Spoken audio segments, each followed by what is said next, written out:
For most of human history, the human body you recognize today was already complete, already capable of living far beyond 35.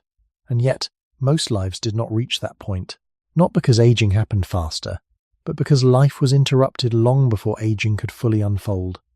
A body built for decades was repeatedly stopped by a world that did not allow time to pass safely.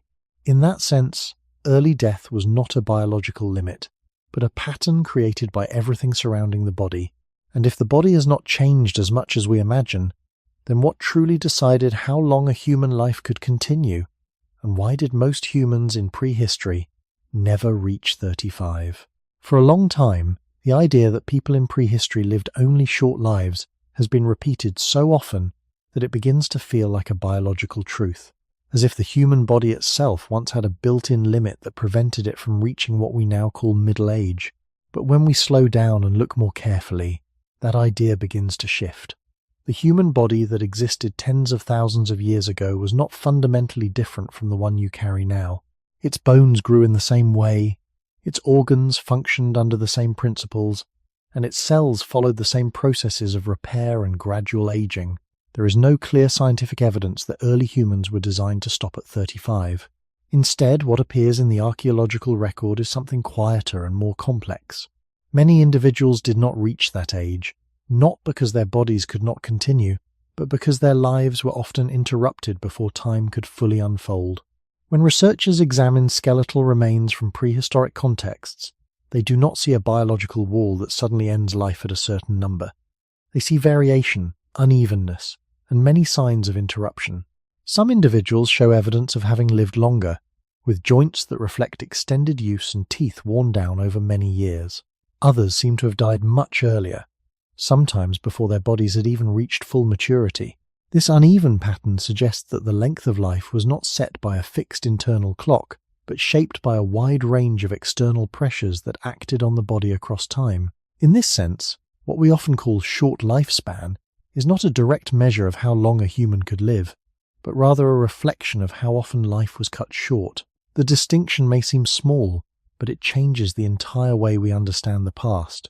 Averages can be misleading when they compress many different life stories into a single number. If many individuals die young while a smaller number live much longer, the average will fall somewhere in between, creating the impression that most lives ended at a certain point. But that number does not describe a typical experience. It describes a distribution shaped by loss. In prehistoric populations, high mortality at younger ages pulled the average downward, even though the underlying biology of the human body still allowed for longer lives under the right conditions. This is why it is important to separate two ideas that are often confused. One is the maximum potential of the human body, which appears to have remained relatively stable over long periods of time. The other is the average lifespan within a population, which is highly sensitive to environment, risk, and the accumulation of small, everyday dangers. Early humans lived in a world where those dangers were not rare or exceptional, but constant and unavoidable. Each day carried the possibility of injury, infection, or scarcity, and over time, these possibilities shaped the overall pattern of life and death. When we return to the beginning of our species, to early Homo sapiens moving across varied landscapes, this pattern becomes easier to imagine. These were bodies capable of endurance and adaptation, able to walk long distances, to heal from many types of stress, and to survive in changing environments. But they existed without the layers of protection that now surround modern life. There were no stable systems to reduce risk, no consistent buffers against uncertainty, and no reliable ways to recover from setbacks once they became severe. Under such conditions, the question is not why so many lives ended before 35, but how any life managed to continue beyond it. The number itself begins to lose its meaning as a fixed boundary and instead becomes a marker within a much broader landscape of possibility and interruption. And from that perspective, the early history of human life is not defined by a strict limit, but by a continuous negotiation between what the body could endure and what the world would allow. When we try to imagine a life ending before 35, it is easy to picture something sudden or dramatic, but most of the time, what shaped lifespan in prehistory was not a single event, but an accumulation of small, ordinary risks that rarely appear in isolation. A minor injury that would be insignificant today could become a lasting problem if it limited movement, reduced the ability to gather food, or exposed the body to infection. A period of weakness, even a brief one, could shift a person from being able to sustain themselves to depending on uncertain support. Over time, these small disruptions could align in ways that made recovery less likely and continuation more fragile. This pattern does not suggest a body that fails quickly, but a life that is repeatedly tested without the protections that would allow those tests to be survived consistently. In modern environments, many of these risks are separated from one another. Injury can be treated, food can be accessed with relative stability, and rest is often possible even when the body is not at full strength. In prehistoric conditions, these elements were tightly connected. Movement was necessary to obtain food, strength was required to maintain safety, and time for recovery was not always available. When one part of this system weakened, the others were affected, creating a chain of consequences that could gradually narrow the range of possible outcomes. The human body, which is capable of healing and adapting, depends on certain conditions to do so effectively. Without those conditions, its potential remains present, but is less likely to be realized. This is where the difference between potential and outcome becomes most visible. The body may carry the capacity to continue for many decades, but that capacity is not guaranteed to unfold. It requires a certain degree of stability across time, a sequence of days in which basic needs are met and disruptions do not accumulate beyond recovery.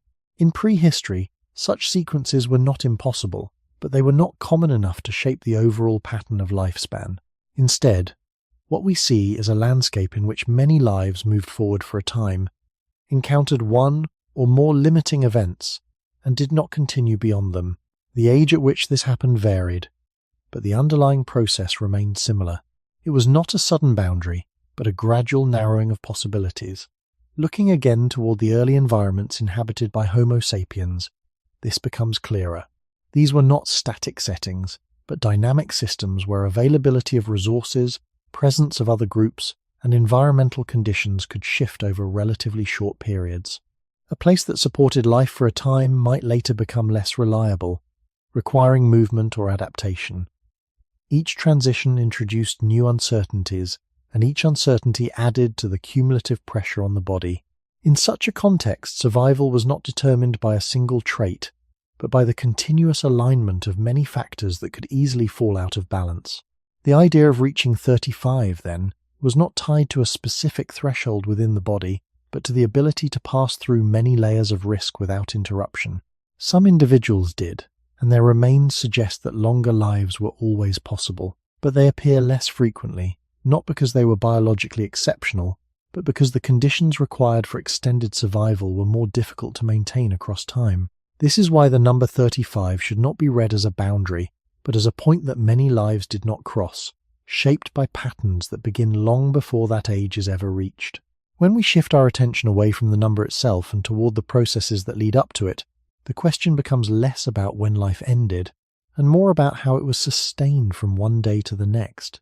And in that daily process, repeated across years without the safety nets we now consider normal, we begin to see how the length of a human life was shaped not by a single limit, but by the continuous interaction between a resilient body and a demanding world.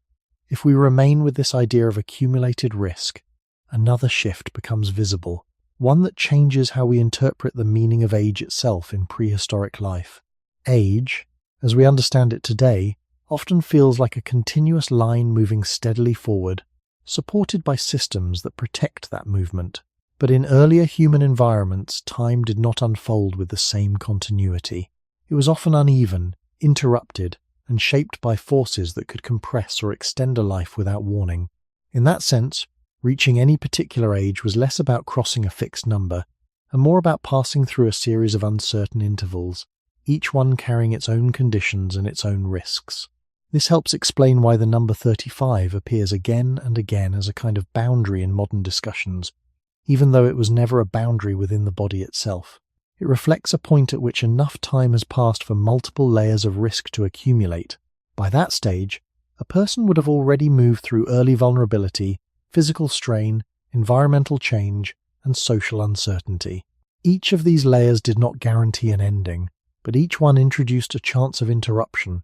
Over time, those chances did not disappear. They continued to add weight to the overall pattern. What we observe in the archaeological record is not a sudden drop at a specific age, but a thinning of individuals as age increases, suggesting that continuation became less common not because it was impossible, but because it required the absence of too many disruptions across too many years. When we return again to the origins of our species, this pattern becomes grounded in real conditions rather than abstract ideas. Early Homo sapiens moved through landscapes where stability was temporary and often local. A region that supported life during one period might later shift due to changes in climate, availability of animals, or competition with other groups. Movement was often necessary, and movement itself introduced risk. Carrying tools, maintaining group cohesion, and adapting to unfamiliar terrain all required energy and coordination. Each transition placed additional demands on the body, and each demand created another point at which life could be altered or shortened. The body remained capable, but capability alone was not enough to ensure continuation. There needed to be alignment between the body's needs and the world's conditions, and that alignment was rarely constant. Social structures also played a role, but they were not always able to compensate for environmental pressures. Cooperation likely existed in many forms, and there is evidence that individuals with injuries or limitations were sometimes supported by others, but this support operated within the same constraints as everything else. Food had to be found, safety had to be maintained, and the group as a whole had to remain viable. Under such conditions, support could extend a life, but it could not remove the underlying uncertainties that shaped the broader pattern. This means that even when care was present, it functioned within limits, and those limits were set by the same environment that affected every member of the group. Over longer spans of time, the effect of these conditions becomes clearer. The human body, which can sustain itself across decades, requires a sequence of relatively stable periods to reach those decades. In prehistory, such sequences were possible but often interrupted. When interruptions occurred, they did not always end life immediately, but they could reduce resilience, making future challenges more difficult to survive. In this way, life was shaped not by a single decisive moment, but by the layering of past events that influenced how the body could respond to new ones. By the time a person approached what we now call 35, their survival already reflected a long chain of aligned conditions and the absence of many potential disruptions. This is why that age appears less frequently in the record, not because it marked a natural end, but because it required a continuity that was difficult to maintain over time. When we step back from the number itself, we begin to see that the question is not why people fail to reach 35, but how any life managed to sustain itself through so many points of uncertainty. And in that quiet accumulation of challenges, we begin to understand that the length of life in prehistory was shaped less by what the body could do, and more by how often the world allowed it to keep going. The human body did not enter prehistory unfinished. It was not a temporary version of us waiting for civilization to complete it. By the time Homo sapiens appeared, the body already carried the same basic architecture it carries now, a brain that required steady energy, a long childhood that depended on care, a spine and lower limbs shaped for upright movement, hands capable of precision, skin exposed enough to depend on shelter, fire, clothing, and social cooperation for protection in many settings. This body was flexible, adaptable, and remarkably durable, but it was never designed to survive by itself. Its strengths only make full sense when placed inside a supportive world. That is the quieter paradox beneath prehistoric lifespan. The body was capable of long life, but the environment around it often failed to protect that capacity long enough for it to unfold. This becomes easier to understand when we stop imagining survival as a contest of raw strength and begin thinking of it as a relationship between biology and surroundings. A human body can heal, but healing requires time, rest, warmth, hydration, and energy. A human body can resist disease, but resistance depends on nutritional status, wound severity, prior stress, and the absence of repeated strain. A human body can tolerate cold, but not indefinitely, and not without fuel, shelter, or shared protection. In each case, the body brings part of the answer, but not the whole answer. Prehistoric life unfolded in conditions where those supporting elements were often unstable, seasonal, or unevenly distributed. The result was not a weak species, but a species whose survival remained exposed to interruption. When we go back to the earlier environments of our species, this exposure becomes central. Human groups moved through grasslands, woodlands, coasts, river systems, and colder margins that could support life well in one period and become harsher in another. Rain patterns shifted. Animal movements changed. Plant availability rose and fell. Shelter varied in quality.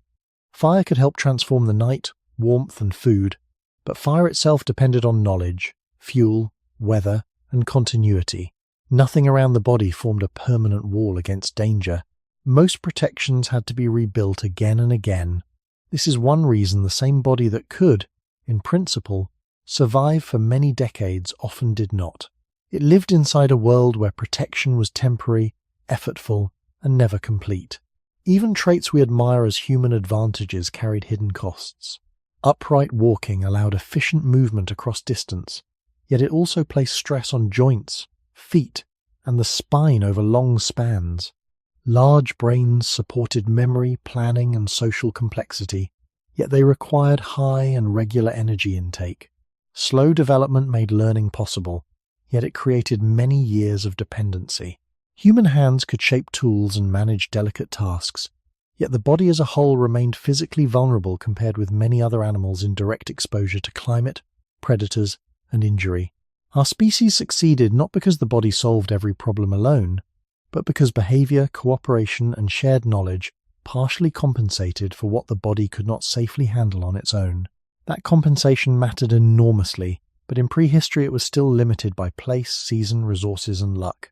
This is why early death should not be read as proof that the human organism was short-lived by design. It is better understood as evidence that the organism existed in an environment where survival systems were incomplete.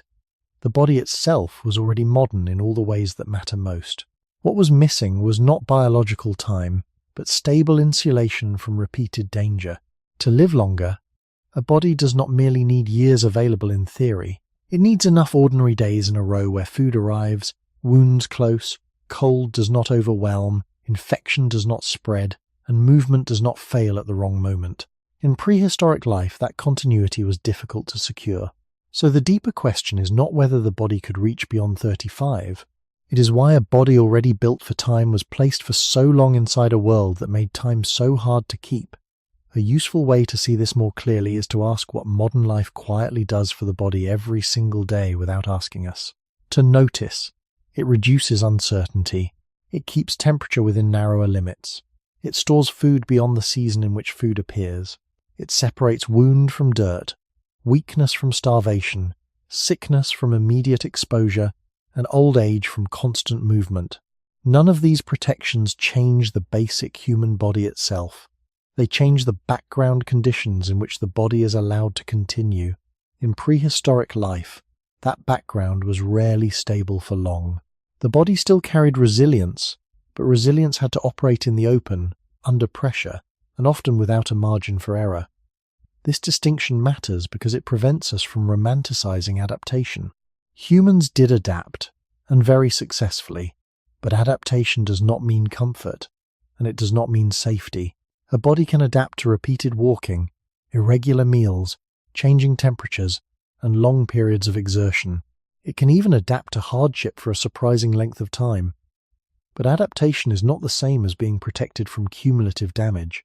A person may survive a winter, an illness, a migration, or a season of scarcity, and yet carry forward the cost of that survival in reduced strength, slower healing, or greater vulnerability to the next disruption.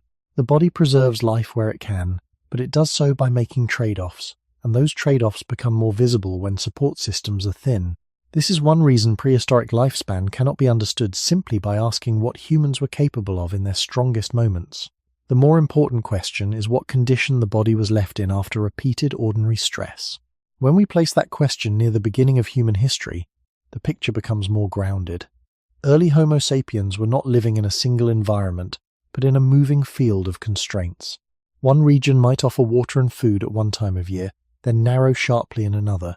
One camp might be relatively sheltered, while the next location exposed the group to wind, cold, or unfamiliar terrain.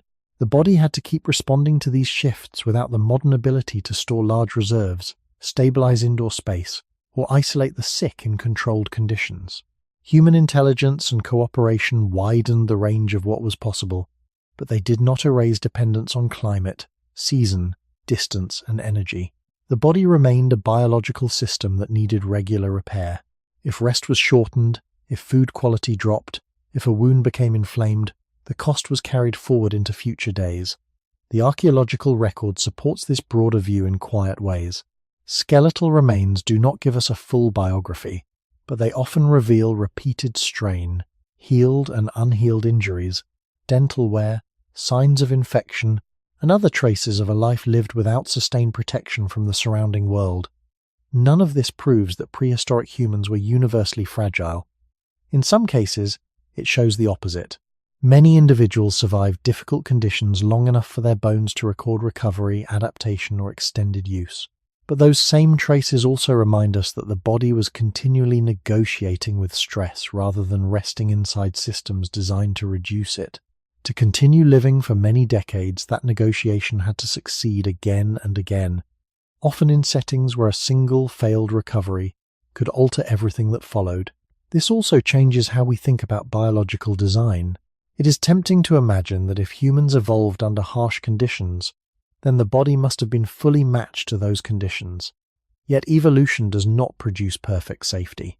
It produces traits that are good enough for reproduction and continued survival under recurring pressures. That is not the same as producing a body guaranteed to remain healthy deep into later adulthood. A human body can be excellently adapted for movement, learning, cooperation, and endurance, and still remain exposed to risk in ways that shorten average life. In prehistory, that exposure was normal. So when many lives ended before 35, the deeper cause was not that the body lacked years, it was that the world around the body consumed too much of what those years required. What makes this pattern even more important is that the body did not merely need to survive danger in rare moments. It needed a steady supply of ordinary support, day after day, for many years. Long life is not created only by avoiding catastrophe. It is built out of repetition. Enough food arriving often enough. Enough warmth preserved often enough. Enough sleep protected often enough. Enough wounds healing often enough. Enough infections failing to spread often enough. A human body can withstand hardship, but it cannot turn instability into longevity by force of will alone. The quieter truth is that time itself has material requirements. To reach later adulthood, the body must keep receiving what it needs, with enough consistency that repair can outrun damage. In prehistoric settings, that consistency was often incomplete. This is where the idea of an unsafe world becomes most concrete. Danger was not only found in dramatic events like predation or severe weather, it was present in the absence of continuity. A night with too much cold could weaken the next day. A few days with less food could narrow physical reserves. A wound that remained open a little too long could draw the body into a longer struggle. One difficult season could alter the condition in which the next season began. In this way, the environment shaped lifespan not only through sudden endings, but through repeated subtraction. Each subtraction might be small on its own, yet over years it changed what the body could still absorb. By the time a person approached what we call 35, their body was not simply older. It was the sum of many earlier recoveries, many partial recoveries, and perhaps some failures to fully recover at all. When we look back toward the earliest path of our species, this becomes closely tied to human origins rather than modern assumptions. Homo sapiens emerged as a species highly capable of flexibility, but flexibility is not the same as safety.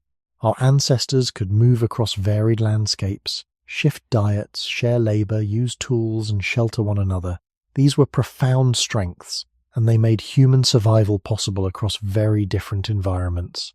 Yet those strengths did not remove the body from dependence on local conditions. Water still had to be found. Fire still had to be maintained. Young children still had to be carried and fed. Injured adults still had to be supported within the limits of what the group could spare. In a world like this, biology and environment were never separate. The body was always in conversation with place. Even a capable group could not guarantee the long, quiet continuity that longer life requires. This is why the real story is not that prehistoric humans were somehow built with shorter lives, but that the support structure surrounding the body remained thin for most of human existence. The body itself was already recognizably human, already able to heal, endure, remember, cooperate, and age along a familiar path. What it lacked was not internal time, but external protection from repeated depletion. That protection only became stronger much later, and even then, very unevenly. Before that shift, most lives unfolded close to the edge of interruption. Some individuals clearly crossed far beyond it, and their existence matters because it shows what the body could do when enough conditions aligned.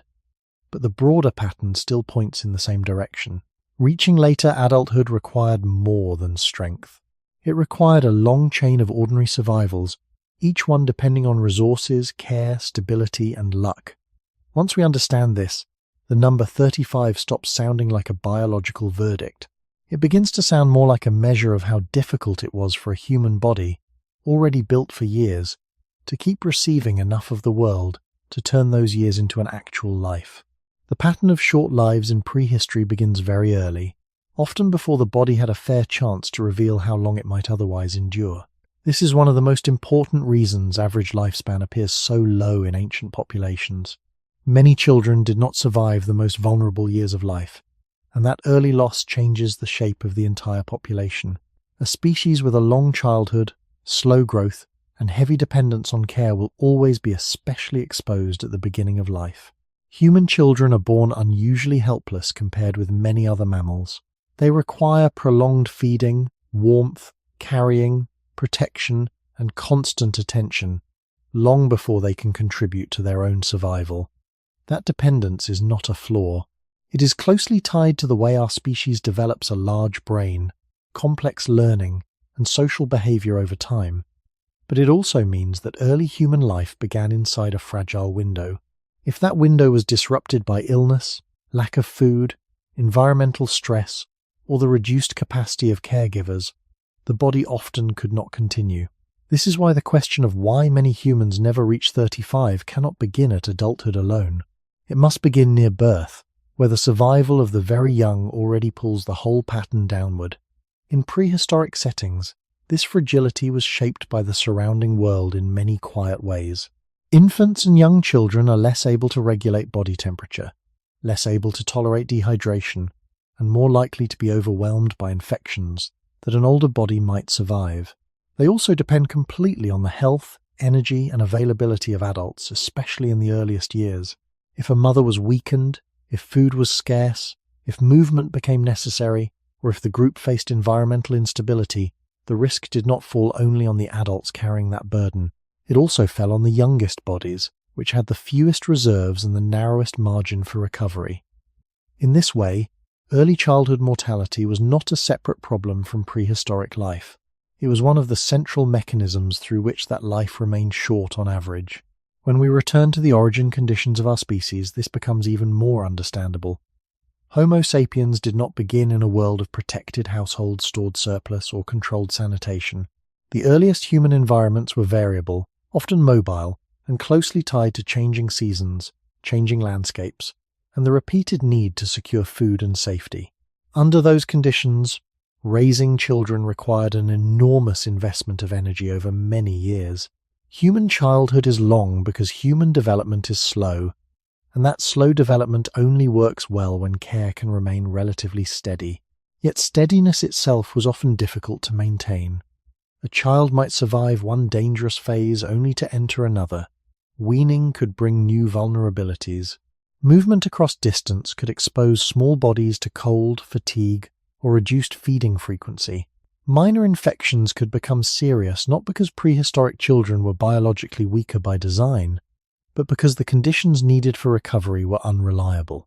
The archaeological record cannot give exact emotional scenes from these lives, and it should not be asked to do so, but the broader biological logic is widely accepted.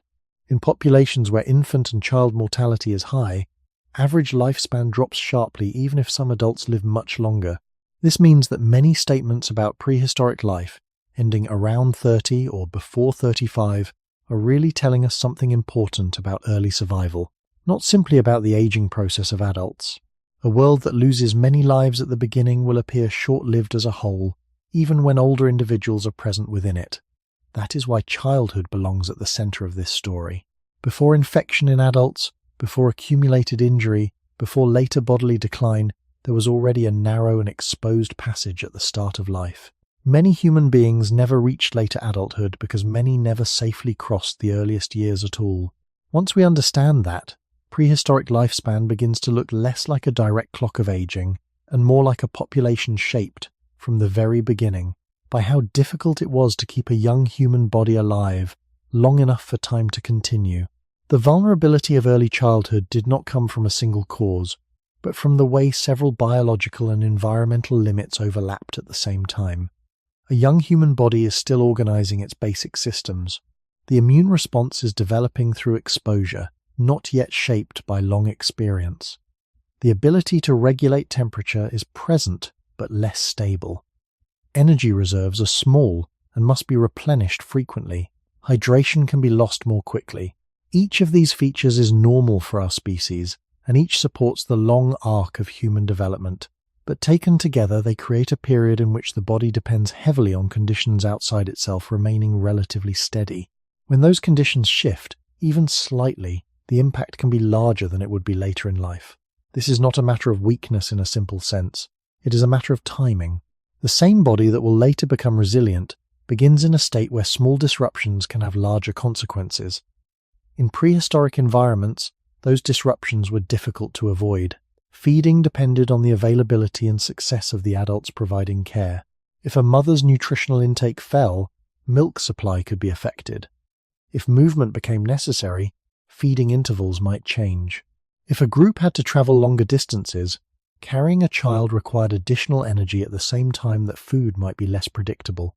These pressures did not always lead to loss, but they increased the chance that the balance required for growth and recovery would be disturbed. The process of weaning introduced another transition.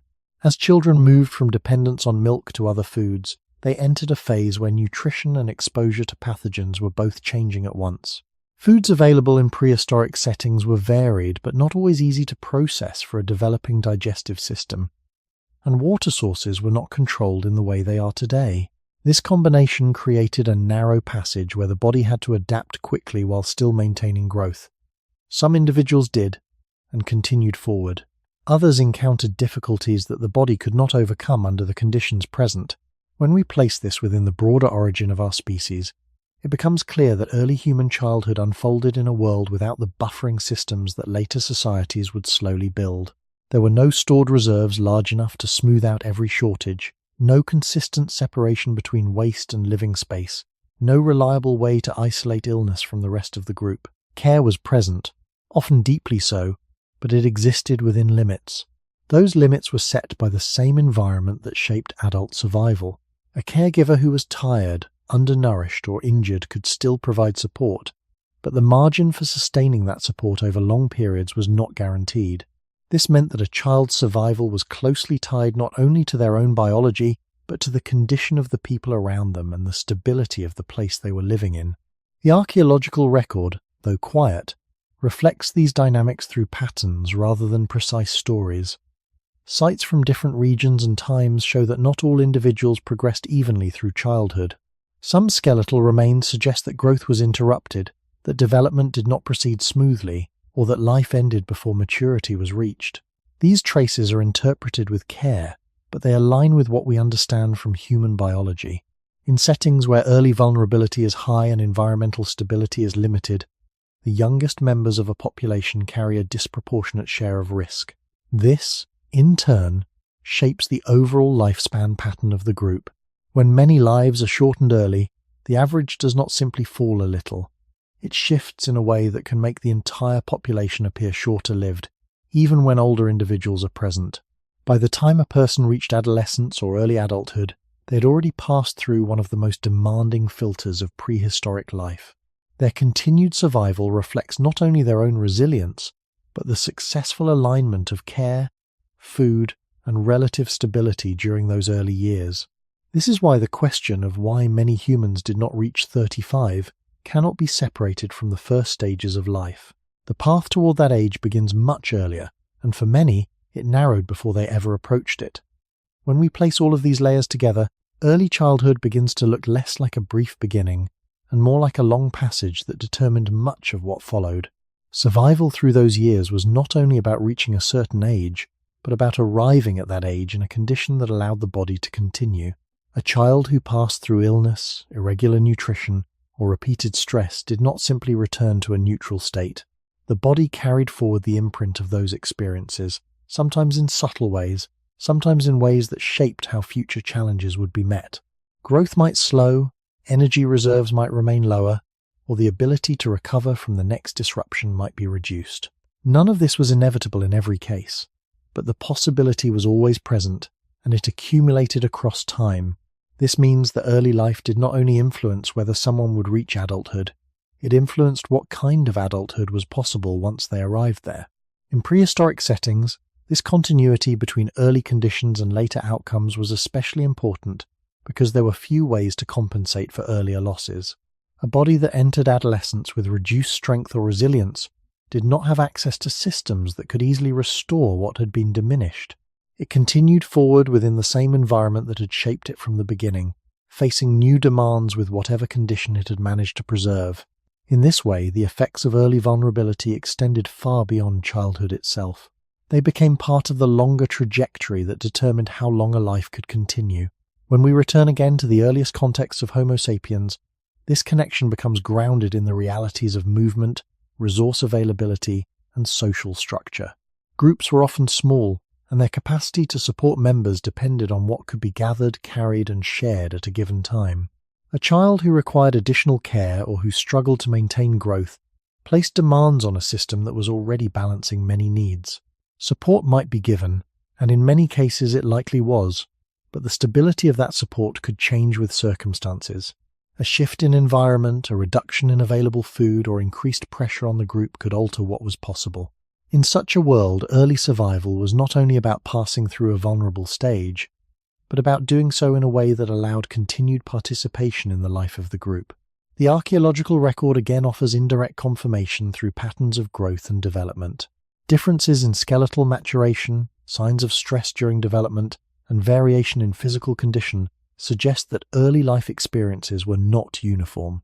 Some individuals appear to have grown under relatively stable conditions, while others show signs that their development was interrupted or uneven. These patterns do not tell us everything, but they align with the broader understanding that early human life unfolded across a wide range of conditions, some more supportive than others. Over time, these differences would have contributed to how individuals responded to later challenges, influencing who continued and who did not. This brings us back to the central question from a different angle. The reason many humans did not reach 35 cannot be explained only by what happened near that age. It must be traced back through the entire path that leads toward it. For many individuals, that path was already narrowed in the earliest years, shaped by the need to grow, adapt, and survive in an environment that offered limited protection. By the time adulthood was reached, the body carried both the successes and the costs of that journey. Some would continue further, moving through the next layers of risk. Others would not because a specific age had been reached, but because the cumulative weight of earlier conditions made continuation more difficult. In this way, the story of prehistoric lifespan begins not at the end of life, but at its beginning, where the first years quietly shaped how far that life could go. After the fragile passage of early childhood, another quieter force begins to shape how long a life can continue, one that leaves fewer visible traces in the moment, yet appears repeatedly when we look back across time. This force is infection, not as a single dramatic event, but as a constant background presence that moved alongside the human body without being seen or understood. In prehistoric life, infection was not rare or exceptional. It was woven into the ordinary conditions of living in close contact with soil, water, animals, and other humans, without the means to separate harmful microorganisms from daily life. The body did not lack the ability to respond. It carried immune defenses that could recognize and fight many forms of invasion, but those defenses required energy, time, and a certain baseline of health to function effectively. When those conditions were uneven, the balance between the body and infection could shift in subtle ways that were not always recoverable. This is where the idea of invisibility becomes important. A wound might appear small on the surface, yet open a pathway for bacteria to enter. A minor illness might begin with symptoms that seem manageable, then deepen as the body struggles to contain it. In the absence of knowledge about microscopic life, there were no targeted methods to interrupt these processes once they began. The body was left to rely on its own capacity, supported only by whatever rest, warmth, and nourishment could be maintained at that time. Sometimes that was enough. Many individuals clearly survived infections and carried on, as shown by healed lesions in skeletal remains. But in other cases, the process did not resolve, and the outcome was shaped by factors that could not be seen directly. The severity of the infection, the strength of the immune response, the presence of additional stress, and the ability to sustain care over days or weeks. When we return to the environments of early Homo sapiens, infection appears not as an isolated hazard, but as a condition of living within a shared ecological space. Water sources could carry microorganisms. Food preparation, while often improved by fire, was not always consistent. Waste and living areas were not separated in the way they are in later societies. Contact with animals, whether through hunting or proximity, introduced additional pathways for disease. These conditions did not mean that infection always led to death, but they did mean that the risk was persistent and that the body's defenses were frequently engaged. Over time, repeated exposure to such challenges could interact with other forms of stress, such as limited nutrition or physical strain, making recovery more difficult when it was needed most. The archaeological record reflects this in careful ways. Certain skeletal changes suggest chronic or repeated infections, though interpretation must remain cautious. These traces do not tell us exactly how each illness unfolded, but they indicate that the body often entered prolonged interactions with disease rather than brief, isolated episodes. In some individuals, signs of healing show that recovery was possible, even after significant strain. In others, the absence of healing suggests that the process was interrupted before resolution. This uneven pattern again points to a world where continuation depended on the alignment of many conditions, not on a single decisive factor. Infection, in this sense, becomes one of the quiet mechanisms through which life could be shortened without a clear boundary or moment of failure. It does not require a dramatic event to shape lifespan. It operates through time, through the body's ongoing effort to maintain internal balance while exposed to an external environment that cannot be fully controlled. By the time a person approached what we now call 35, they had likely encountered infection many times in different forms. Each encounter carried the possibility of recovery, but also the possibility of lasting impact.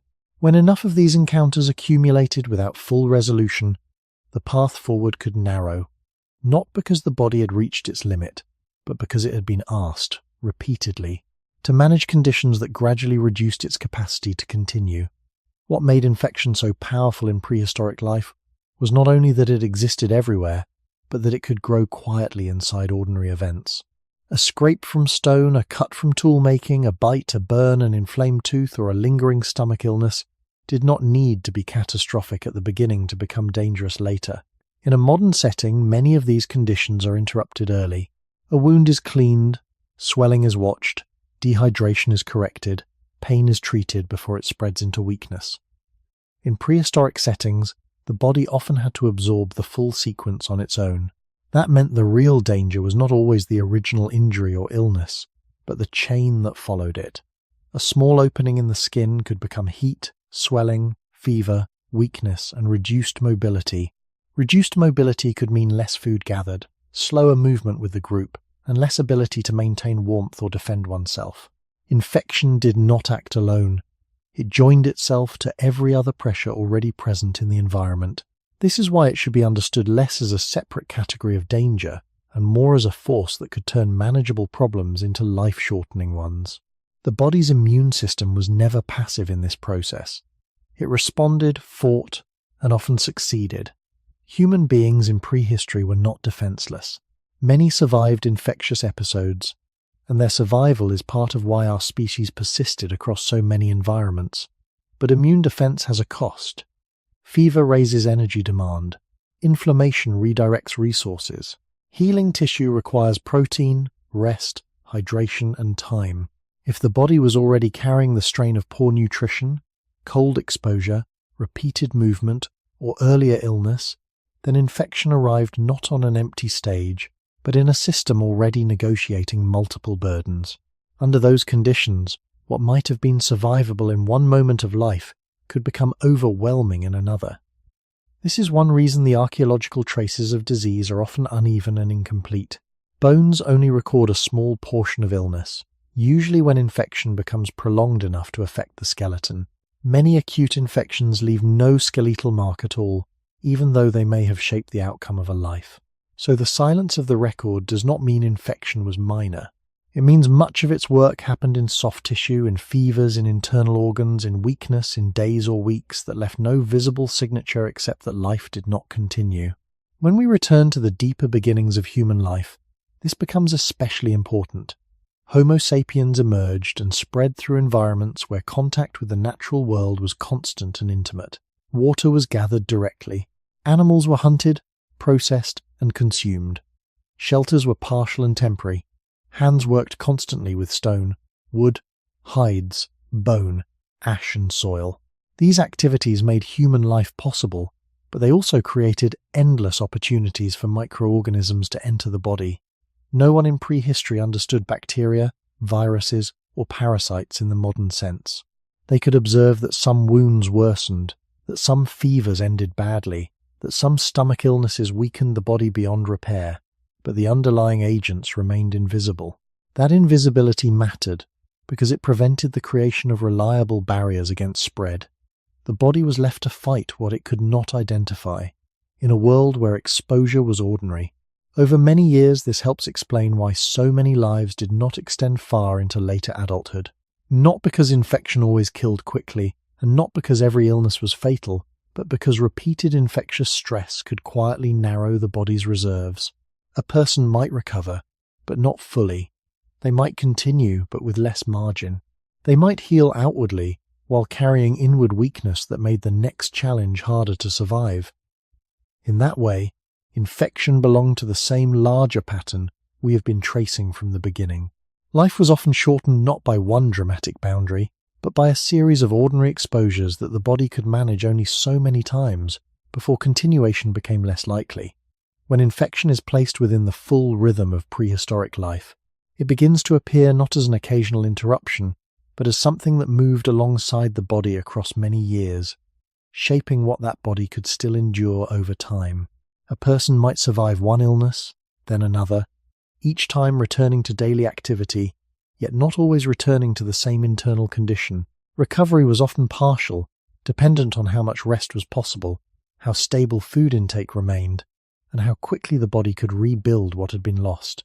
In a setting where rest was limited and energy had to be spent continuously on movement, gathering, and maintaining safety, recovery itself became part of the challenge. The body could close a wound, but it might do so more slowly. It could clear an infection, but with greater strain. It could resume activity, but with less reserve for the next demand. Over long stretches of time, these small differences could accumulate in ways that were not immediately visible, yet influenced how far a life could continue. This is why infection cannot be understood only in terms of immediate outcomes. It also shaped longer trajectories. A fever that passed might still leave weakness. A healed injury might still alter movement. A period of illness might reduce strength just enough that the next period of scarcity became harder to survive. None of these changes needed to be dramatic on their own. They worked quietly, interacting with other pressures such as climate, nutrition, and physical strain. In prehistoric environments where these pressures were rarely absent, the body was not returning to a stable baseline between challenges. It was moving forward through a landscape of overlapping demands, carrying the imprint of previous ones. When we return again to the early history of Homo sapiens, this pattern becomes part of a larger ecological relationship. Humans did not exist outside of the environments they moved through.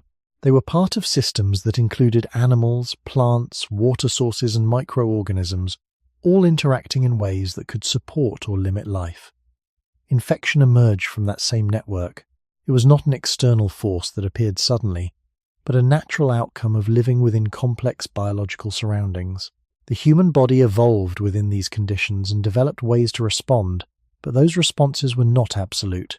They were effective within limits, and those limits became visible when stress accumulated faster than recovery could follow.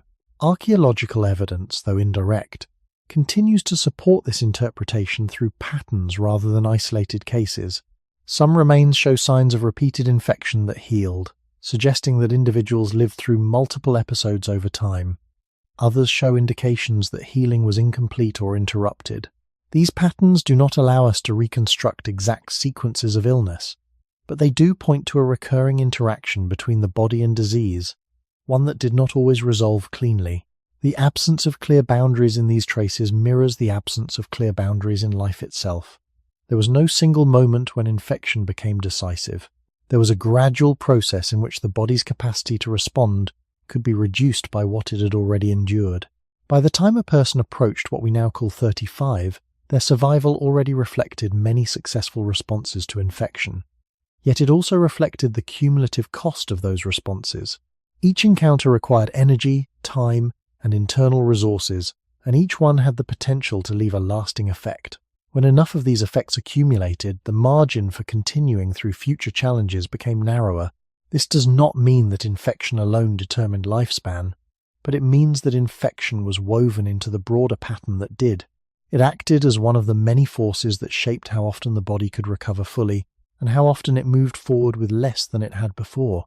In that quiet narrowing of possibility, repeated across years without clear boundaries or sudden endings, we begin to see how a life that was biologically capable of extending further could still come to an end before reaching what we now consider later adulthood.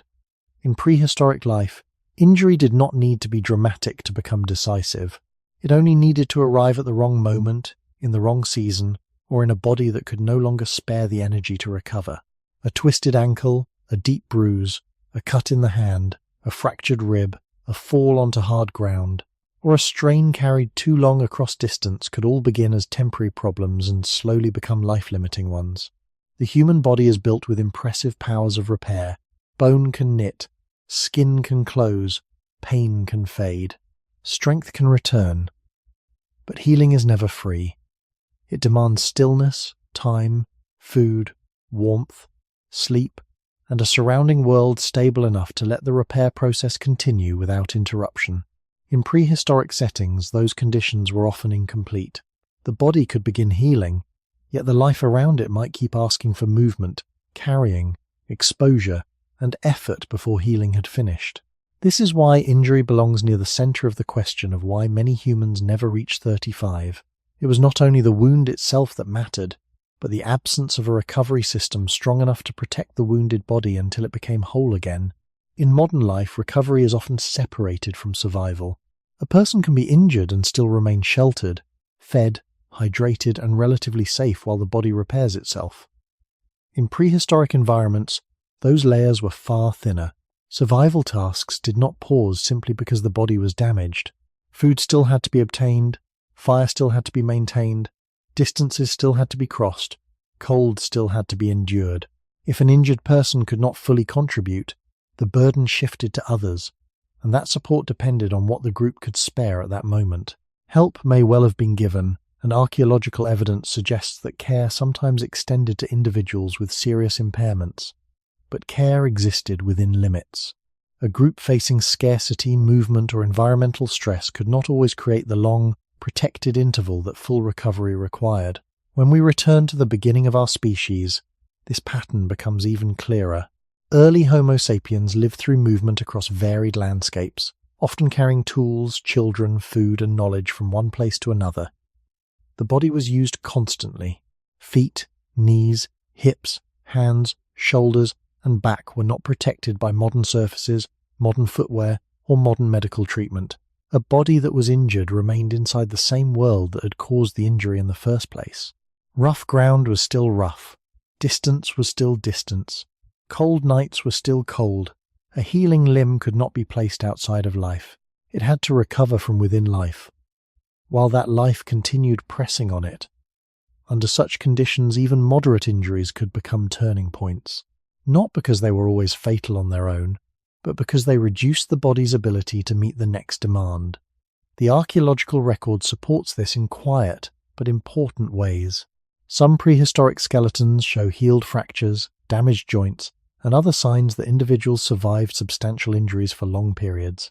That matters because it shows recovery was possible and social support sometimes existed. Yet those same remains also remind us how physically costly survival could be. Healing often left traces of strain, altered movement, or long-term bodily stress. Other injuries appear to have been less fully resolved. We must be careful not to force certainty where the evidence is limited, but the broader pattern is widely accepted. Injury in the past often carried consequences beyond the initial event because there were fewer ways to protect recovery from interruption. By the time a person approached what we now call 35, they may have already accumulated years of strain, small injuries, and partial recoveries.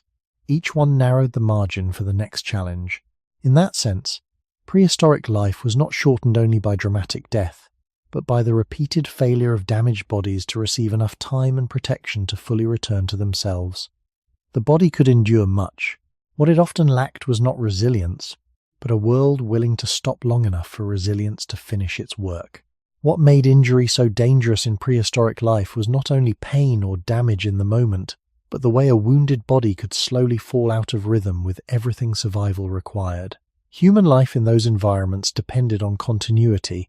A person needed to keep moving, keep carrying, keep helping, keep gathering, keep enduring cold and distance and uneven terrain. When injury entered that flow, even quietly, it could create a mismatch between what the world demanded and what the body could still provide. A hand that could not grip well changed tool use, carrying, food preparation, and self-protection. A leg that could not bear weight well changed walking speed, balance, and the ability to remain with the group during movement. A damaged shoulder altered lifting, throwing, and the many repeated actions that daily life required. None of these changes needed to be absolute to matter. A body did not need to become completely helpless for injury to shorten life. It only needed to become less capable than the surrounding conditions allowed. This is where the absence of formal recovery systems becomes especially important. Healing is not a single event, it is a sequence. First the body limits damage, then it controls inflammation, then it rebuilds tissue, restores strength, and relearns movement. Each stage can be slowed or disrupted by hunger, poor sleep, cold exposure, infection, or renewed strain. In a prehistoric setting, all of those interruptions were plausible. A person might begin to recover from a fall but then need to move camp. A wound might start to close but then reopen through repeated use. A painful joint might demand rest, yet rest might mean less food collected or more burden placed on others. The body could heal in principle, but life often kept interrupting the conditions that healing depended on. When we return again to the deeper beginnings of human life, this becomes closely tied to the original structure of our species. Homo sapiens did not evolve as a creature protected by isolation. We evolved as a social, mobile, exposed species dependent on cooperation and knowledge, yet still physically vulnerable in ordinary environments. Our bodies are efficient but not armored. Our skin tears, our joints wear, our bones fracture. Our muscles weaken quickly when energy is low. The same body that could cross long distances and adapt to many landscapes was also a body that could be set back severely by one badly timed injury.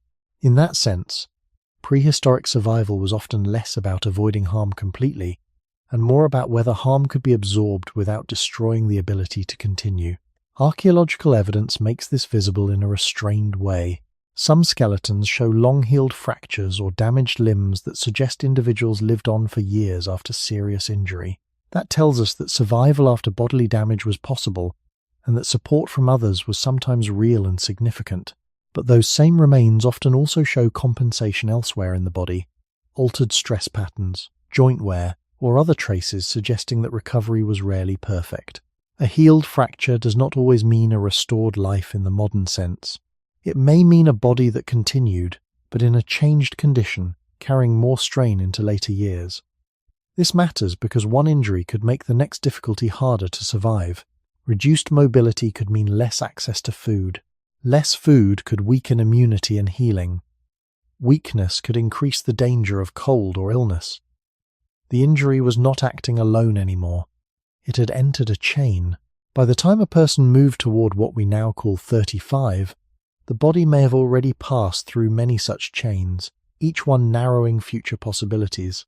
This is why prehistoric injury should not be imagined only as sudden death from obvious trauma. More often, its power lay in how it reduced resilience over time. A body could survive the original event, yet lose enough function, reserve, or flexibility that the next season, the next shortage, or the next illness became harder to overcome. In that slow transformation, we see again the same larger pattern. Many human lives did not end because the body lacked the capacity for more years. They ended because damaged bodies were asked to recover inside a world that kept demanding too much before recovery was complete.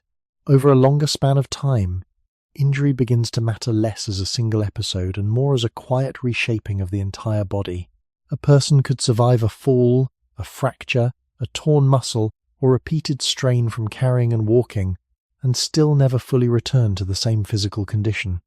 The change might be small at first. A step becomes slightly slower, a hand closes with less force, a shoulder lifts with more pain. The body adapts around these limits, shifting weight, changing posture, relying more heavily on one side, conserving movement where it can. This adaptation is one of the body's great strengths, but it also has a cost.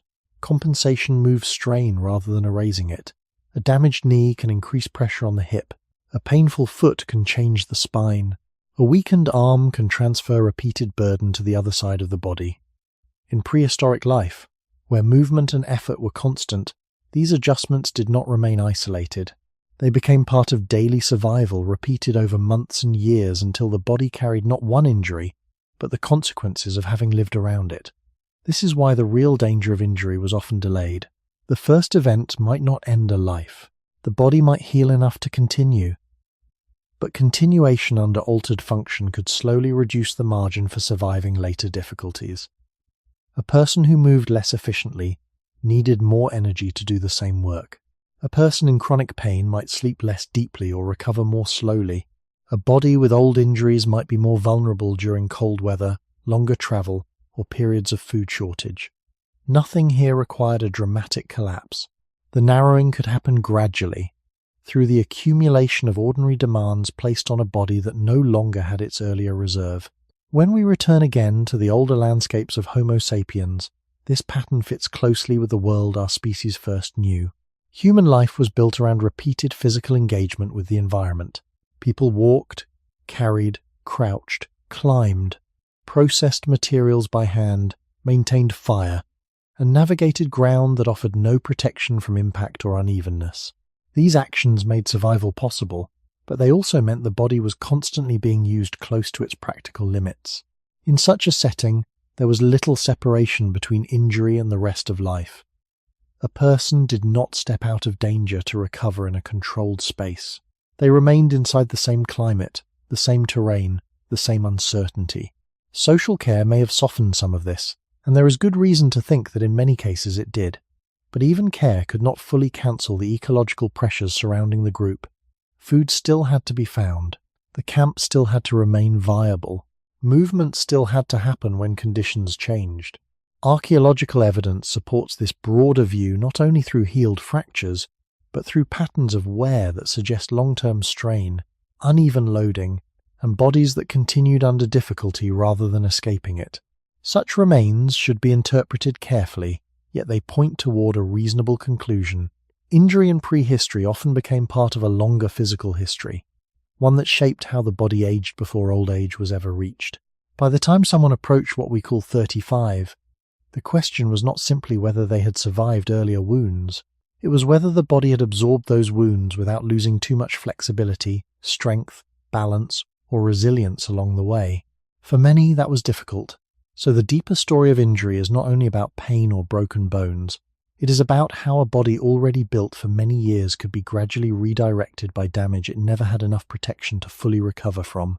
In that quiet redirection, repeated across a lifetime without stable systems of rest and repair, we begin to see how survival could continue for a while, yet still stop earlier than the body itself was ever meant to stop.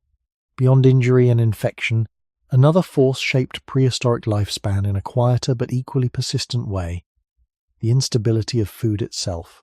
The human body depends on a steady flow of energy, not only to move and think, but to repair tissue, maintain immune defenses, regulate temperature, and support all the internal processes that keep life continuing from one day to the next. When that flow becomes irregular, the body does not stop immediately. It adapts. It slows certain functions, draws on stored reserves, and redistributes energy toward what is most essential in the moment. This capacity for adaptation is one of the reasons humans were able to survive in varied environments. But like all adaptations, it comes with limits. Over time, repeated or prolonged instability in food supply does not simply reduce comfort. It reshapes how the body functions and how much strain it can absorb. In prehistoric life, food was not a constant background presence. It was something that had to be found, gathered, hunted, or processed under conditions that changed with season, geography, and chance. A landscape that provided sufficient resources at one time could become far less reliable at another. Animal movements shifted, plant availability rose and fell, weather patterns influenced what could be accessed and when. Human groups responded with flexibility, moving across territories, adjusting diets, sharing resources, and using tools to increase efficiency. These strategies were effective, but they did not remove uncertainty. Instead, they managed it. The result was a pattern in which periods of relative abundance were often followed by periods of scarcity, creating a rhythm that the body had to navigate continuously. This rhythm matters because the body does not experience food shortage as a simple absence. It experiences it as a sequence of adjustments. Short periods of reduced intake can be tolerated, especially if they are followed by recovery. But when those periods occur repeatedly, or when recovery is incomplete, the effects accumulate. Energy that might otherwise support healing, immune response, or long-term maintenance is redirected toward immediate survival. Growth can slow. Repair can become less efficient. Resistance to illness can weaken. None of these changes need to be extreme to matter. Small reductions, repeated over time, can gradually narrow the body's ability to respond to other challenges. When we return to the early stages of human existence, this pattern is closely tied to the environments in which Homo sapiens first lived. These were not controlled systems with stored surplus and predictable supply. They were open systems, shaped by ecological variation and constant movement. Food was embedded in the landscape, and accessing it required knowledge, skill, coordination, and effort. Even when a group succeeded, the result did not guarantee stability beyond the immediate period. There was always the question of what would follow. In such a context, the body's relationship with food was dynamic rather than stable. It moved between states of relative sufficiency and relative limitation, rarely remaining in one condition for long enough to fully stabilize internal processes. Archaeological and anthropological evidence supports this general picture, though it must be interpreted with care. Patterns of dental wear, isotopic analysis, and other indicators suggest that prehistoric diets were varied and often well adapted to local conditions. This is important because it shows that early humans were not constantly starving, but it also shows that diet was not fixed or guaranteed. Variability was normal. From the perspective of lifespan, this variability becomes significant when it interacts with everything else we have already considered. A body that is healing from injury, responding to infection, or adapting to environmental stress depends even more heavily on consistent energy. If that energy becomes uncertain at the same time as other pressures are present, the likelihood of full recovery decreases. Over years, this interaction can shape how far a life continues. By the time a person approached what we now call 35, their survival reflected not only their ability to find food, but their ability to maintain enough continuity in nourishment to support the body's many ongoing needs. In a world where that continuity was difficult to secure, the length of life was shaped not by a single moment of shortage, but by the repeated challenge of sustaining enough energy across time. Food instability becomes more powerful when we stop thinking about it only as hunger and begin seeing it as a pressure on every system the body relies on to stay alive. Energy is not used only for visible effort. Much of it is spent quietly, beneath awareness, maintaining body temperature, supporting the immune system, repairing tissue, producing hormones, digesting food, preserving muscle, and sustaining the brain's constant demand for fuel. When food intake becomes irregular, The body responds by making choices. It protects what is most urgent and postpones what can be delayed. For a short time, that strategy works remarkably well. A human being can endure reduced intake, shift into lower expenditure, and continue functioning. But this flexibility is not the same as safety. It is a way of surviving instability, not escaping its cost. In prehistoric life, that cost was often paid gradually. A few days of reduced access to food might not bring immediate collapse, yet they could weaken the body's ability to heal a wound, resist an infection, or maintain strength during cold weather. If similar interruptions returned again and again, the body was forced into repeated compromise. It could continue, but not always at full capacity, and not always with enough reserve to absorb the next disruption. This is where food shortage becomes more than a matter of empty stomachs.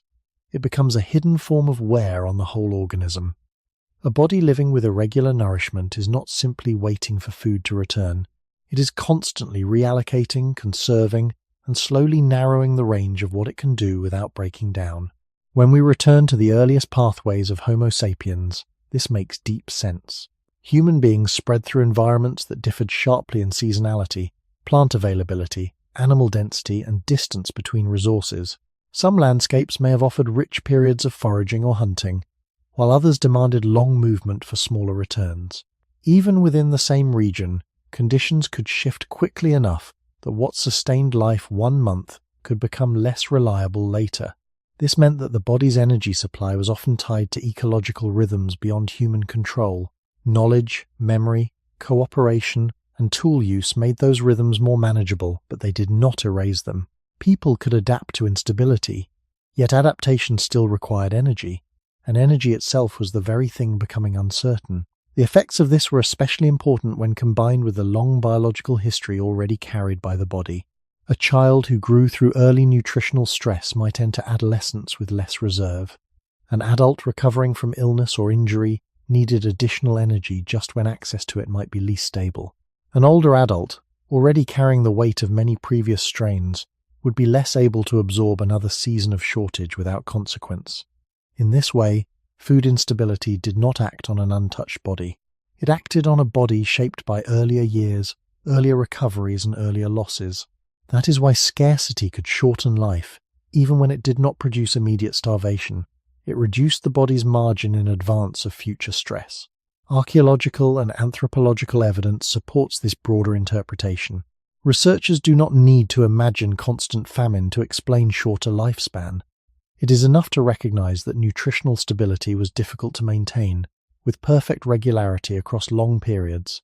Skeletal signs of stress, variation in growth, and changing dietary signals across time and place all suggest that food conditions were often uneven rather than secure.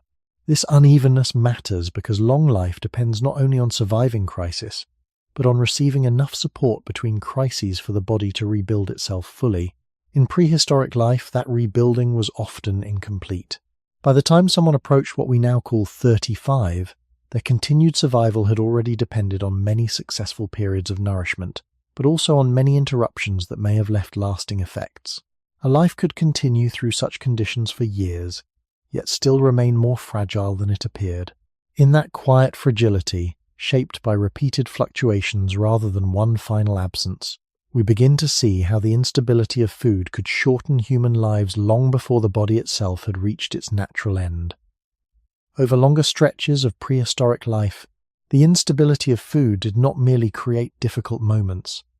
It shaped the tempo of the body itself. A human body can endure interruption, but it does not thrive in interruption. To live for many decades, it needs more than occasional success in finding enough to eat. It needs continuity. It needs enough repeated days in which energy intake supports not only movement and thought, but also all the slow and quiet work that keeps a body durable across time. Muscle must be maintained. Small tissue damage must be repaired. Hormonal systems must remain balanced enough to support sleep, immunity, and reproduction. Bones must continue to remodel. The brain must remain supplied. None of this happens only in times of abundance. It must happen constantly, even when nothing dramatic seems to be taking place. In prehistoric settings, that constant support was often difficult to secure. Food could be sufficient for a period, then less reliable. A successful hunt, a rich patch of gathered plants, or access to a productive seasonal landscape could support life well for a time, but the body still lived under the possibility that the next stretch would be thinner, colder, or more demanding. This meant that nourishment often arrived in uneven waves rather than in a stable line. The body responded by smoothing those waves as best it could, storing, conserving, and adapting. But the cost of that smoothing became visible over years. A body repeatedly forced to bridge gaps in nourishment was also a body repeatedly asked to postpone full repair. It could keep going, yet still lose a little reserve each time. When we place this again near the beginning of our species, the connection to human origins becomes clear. Homo sapiens survived not because food was always secure, but because human groups learned to read landscapes, share knowledge, divide labor, and widen their diet when one resource failed. These were profound strengths, and they help make human life more flexible than that of many other animals. Yet flexibility is not the same as abundance. A broad diet can reduce risk without eliminating it. Shared food can soften shortage without making intake equal or constant for everyone. Even successful adaptation left the body exposed to ecological rhythms that could not be fully controlled.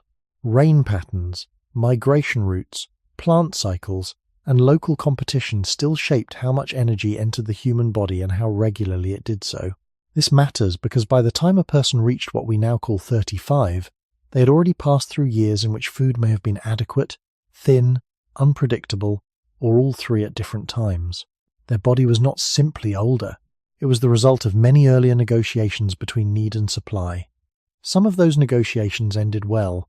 Others likely ended with partial recovery, lower resilience, or slower repair carried quietly into the future.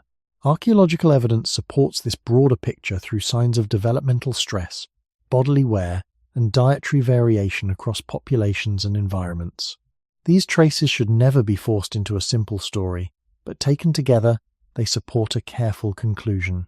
Prehistoric humans were often highly skilled at obtaining food, yet they still lived within systems where nutritional continuity could not be guaranteed over long spans. That uncertainty becomes especially important when added to injury, infection, childhood vulnerability, and environmental strain. A body facing one of these pressures might still continue if nourishment remained stable. But when food itself also became unstable, the chance of full recovery narrowed. This is why many lives did not need to end in obvious starvation for food instability to shape lifespan. Its deeper power was slower than that. It worked by thinning the body's margin year after year, leaving less strength for cold, less energy for healing, less resilience for illness, and less reserve for the next season of uncertainty. In that slow narrowing repeated across the long prehistory of our species, the body did not reveal a natural limit at 35. It revealed how hard it was to keep a human life going, when one of its most basic requirements could never be fully counted on. Climate did not act on prehistoric life as a distant background. It acted directly on the body, every day and every night, through cold, heat, wind, rain, dryness, shifting seasons, and the constant uncertainty of what the next landscape would provide. A human body can tolerate a wide range of conditions, but it does not tolerate them without cost. Temperature must be regulated, water must be retained, sleep must still happen under noise, exposure, and discomfort. Movement must continue even when the air is too cold, the ground too wet, or the sun too strong. In modern life, much of this pressure is softened by architecture, stored fuel, layered clothing, controlled interiors, and stable access to water. In prehistoric life, those protections existed only in partial forms. Shelter could reduce exposure, but not erase it. Fire could create warmth, but only where fuel, weather, and continuity allowed it. Clothing could help, but materials wore down and conditions varied.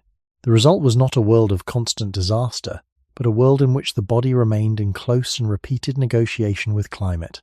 This matters because lifespan is not shaped only by singular events. It is also shaped by the quiet drain created when the environment keeps demanding energy simply to maintain internal balance. Cold is a clear example. A body in cold conditions does not merely feel discomfort. It must spend more energy preserving core temperature, keeping muscles functional, and preventing dangerous loss of heat.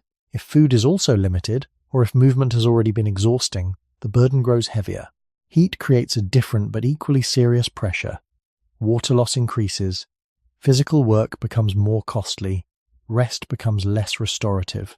A body under repeated climatic strain may survive each separate day, yet still carry forward the cumulative cost of having spent so much energy on basic regulation. When that cost is added to infection, injury, or food instability, the margin for recovery narrows further. When we return to the longer beginnings of Homo sapiens, this pattern becomes inseparable from human origins. Our species spread across highly variable environments, from warmer grasslands to cooler margins, from wetter regions to more arid ones, from relatively stable local conditions to places where seasons could alter the entire logic of movement and survival. Human flexibility made this possible. People adjusted routes, built knowledge of landscape, learned to use fire, processed hides, selected sheltered places, and shared labor. These were extraordinary strengths, and they widened the range of climates in which humans could live. But widening range did not mean removing exposure. It meant living inside exposure with better tools for managing it. The body still paid the cost whenever weather turned harder, whenever fuel became scarce, whenever dry ground turned wet, or whenever the next place offered less protection than the last. Archaeological and paleo-environmental evidence supports this broad view through patterns of mobility, settlement, changing tool use, and the timing of human presence in different ecological zones. Researchers must always remain cautious, because climate does not leave a simple one-to-one explanation for every death. Yet the larger conclusion is well accepted. Environmental stress was a constant part of prehistoric life, and climate shaped how difficult it was to remain warm, hydrated, nourished, and physically functional across time. It did not need to kill suddenly to shorten life. It only needed to keep making ordinary survival more expensive. By the time a person approached what we now call 35, they had already lived through many nights of cold, many periods of exposure, many shifts in season, and perhaps many relocations driven partly by environmental change. Their continued survival depended not only on the body's strength, but on whether enough of those climatic demands had been successfully absorbed without exhausting its reserves. This is why climate belongs near the center of prehistoric lifespan. It was not just the setting in which life unfolded. It was one of the forces continually shaping how much of that life the body could afford to keep. What makes climate so important is that it rarely acts alone. It enters the body through everything else. Cold increases the need for food because warmth must be generated from energy. Heat increases the need for water and makes exertion more expensive. Heavy rain changes the usefulness of shelter, fire, clothing, and ground itself. Dry conditions reshape where plants grow, where animals move, and how far a group must travel to find what it needs. In this way, climate is not just one more hardship added to prehistoric life. It is a force that changes the behavior of all the other forces already surrounding the body. A season of low food becomes more dangerous when cold is also present. A wound becomes harder to heal when the body is spending more energy on temperature regulation. Infection becomes more serious when dehydration or exhaustion are already reducing resilience. This is why environmental pressure must be understood not only as exposure, but as multiplication. It made other risks heavier at the very moment the body had fewer reserves to meet them. The human body could adapt to these conditions with remarkable flexibility. It could sweat, shiver, redirect blood flow, change behavior, and endure long periods of discomfort. Human groups could move toward shelter, use fire, alter clothing, change daily routines, and rely on shared knowledge of local landscapes. Yet, all of this adaptation had a cost. Shivering consumes energy. Sweating loses water.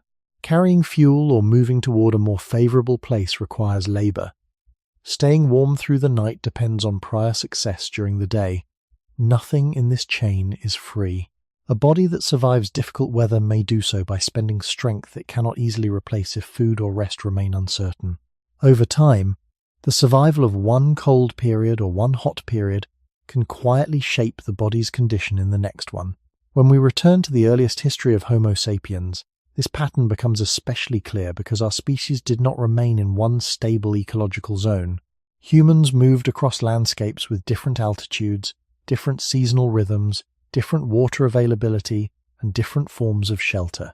Some places may have supported life more gently for a time, while others demanded more movement, more planning, and more physical exposure. Even in relatively favorable environments, weather could turn quickly enough to alter daily survival. Wind can remove warmth faster than temperature alone would suggest. Dampness can make sleep and recovery less effective. Repeated cold nights can slowly reduce strength even without causing immediate injury. The body does not need to collapse in order to be changed by climate. It only needs to keep paying a little more than it can fully regain. This is one reason climate helps explain why many lives did not extend far into later adulthood. Its effects were often indirect, cumulative, and difficult to isolate. A person may not die from cold alone, or heat alone, or drought alone, but these conditions could reduce the body's capacity so that the next infection, the next shortage, or the next injury became harder to survive. Archaeological and environmental evidence supports this broader interpretation by showing that human populations repeatedly adjusted to changing local conditions, shifting resources, and different patterns of occupation across time. The exact experience of each group remains partly hidden from us, and it is important not to pretend otherwise, but the larger principle is widely accepted. Climatic pressure shaped the cost of being alive. It determined how much energy had to be spent simply to remain warm enough, cool enough, hydrated enough, and mobile enough to continue. By the time a person approached what we now call 35, they had already lived through many cycles in which weather and season were not background scenery, but active demands placed on the body. Their age reflected not only survival against dramatic threats, but survival through thousands of ordinary exposures that kept taking something small each time. In that repeated subtraction, climate becomes one more reason. A body capable of many years could still arrive at the edge of its life much earlier than its biological design alone would suggest. Over long stretches of prehistoric time, climate shaped life not only through hardship, but through uncertainty. A body can adapt to cold if cold is expected and resources remain available. It can adapt to heat if water, shade, and rest can be found in time. It can adapt to seasonal change if movement is possible and the landscape still offers enough to sustain repair. What made prehistoric environments so difficult was that these conditions did not always arrive in stable, predictable forms. A season could shift earlier or later. Rain might fail. Cold could last longer than expected. A familiar place might no longer provide what it had before. Under such conditions, the body was not simply enduring weather, it was enduring the instability of weather, which is often more costly because it disrupts timing, planning, and recovery all at once. This matters because human survival depends not only on enduring one difficult day, but on matching bodily needs to the rhythm of the environment over months and years. When that rhythm becomes harder to read or less forgiving, the cost of living rises even if no single event appears catastrophic. The body begins to spend more just to stay where it already is. More energy goes to warmth, more water is needed to maintain function, more movement may be required to reach food, and more strain is placed on sleep when rest happens in exposed or uncomfortable conditions. None of these pressures needs to be fatal in isolation. Their power lies in repetition. A few colder nights can deepen fatigue. A stretch of heat can reduce work capacity and increase dehydration. A wetter period can make shelter less effective and fire harder to maintain. In prehistoric life, these were not unusual interruptions to a protected baseline. They were part of the baseline itself. When we return again to the long beginnings of Homo sapiens, this becomes inseparable from the kind of species we are. Humans are highly adaptive, but our adaptation depends heavily on behavior, cooperation, and environmental knowledge rather than on thick fur, extreme fat stores, or specialized physical defenses. That means our bodies often survive climatic stress by changing what we do, where we go, what we burn, what we wear, and how we share effort. These strategies are powerful, but they also mean that climatic pressure spreads through the whole structure of life. If weather alters fuel access, warmth changes. If warmth changes, sleep and recovery change. If recovery changes, immunity and strength change. If strength changes, movement and food access change. Climate in this sense does not stand at the edge of life. It moves through life, changing the cost of everything else. Archaeological and environmental records support this broader view through evidence of shifting settlement patterns, changing resource use, and repeated human responses to local environmental change. The details vary from place to place, and caution is necessary, but the general principle remains strong. Human life in prehistory was lived in close contact with conditions that could not be stabilized for long in the modern sense. Even successful adaptation often meant continual adjustment rather than lasting security.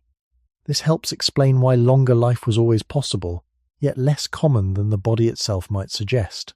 To move beyond what we now call 35, a person needed more than strong bones or a resilient immune system. They needed enough years in which cold did not take too much, heat did not take too much, movement did not take too much, and seasonal change did not repeatedly arrive at the wrong moment. Some individuals clearly manage this, and their existence matters because it shows that the body could endure more time.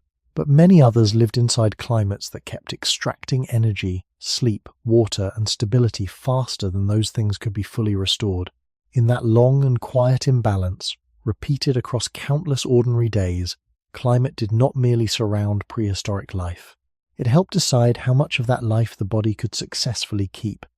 In prehistoric life, survival was not something that happened in moments of danger alone.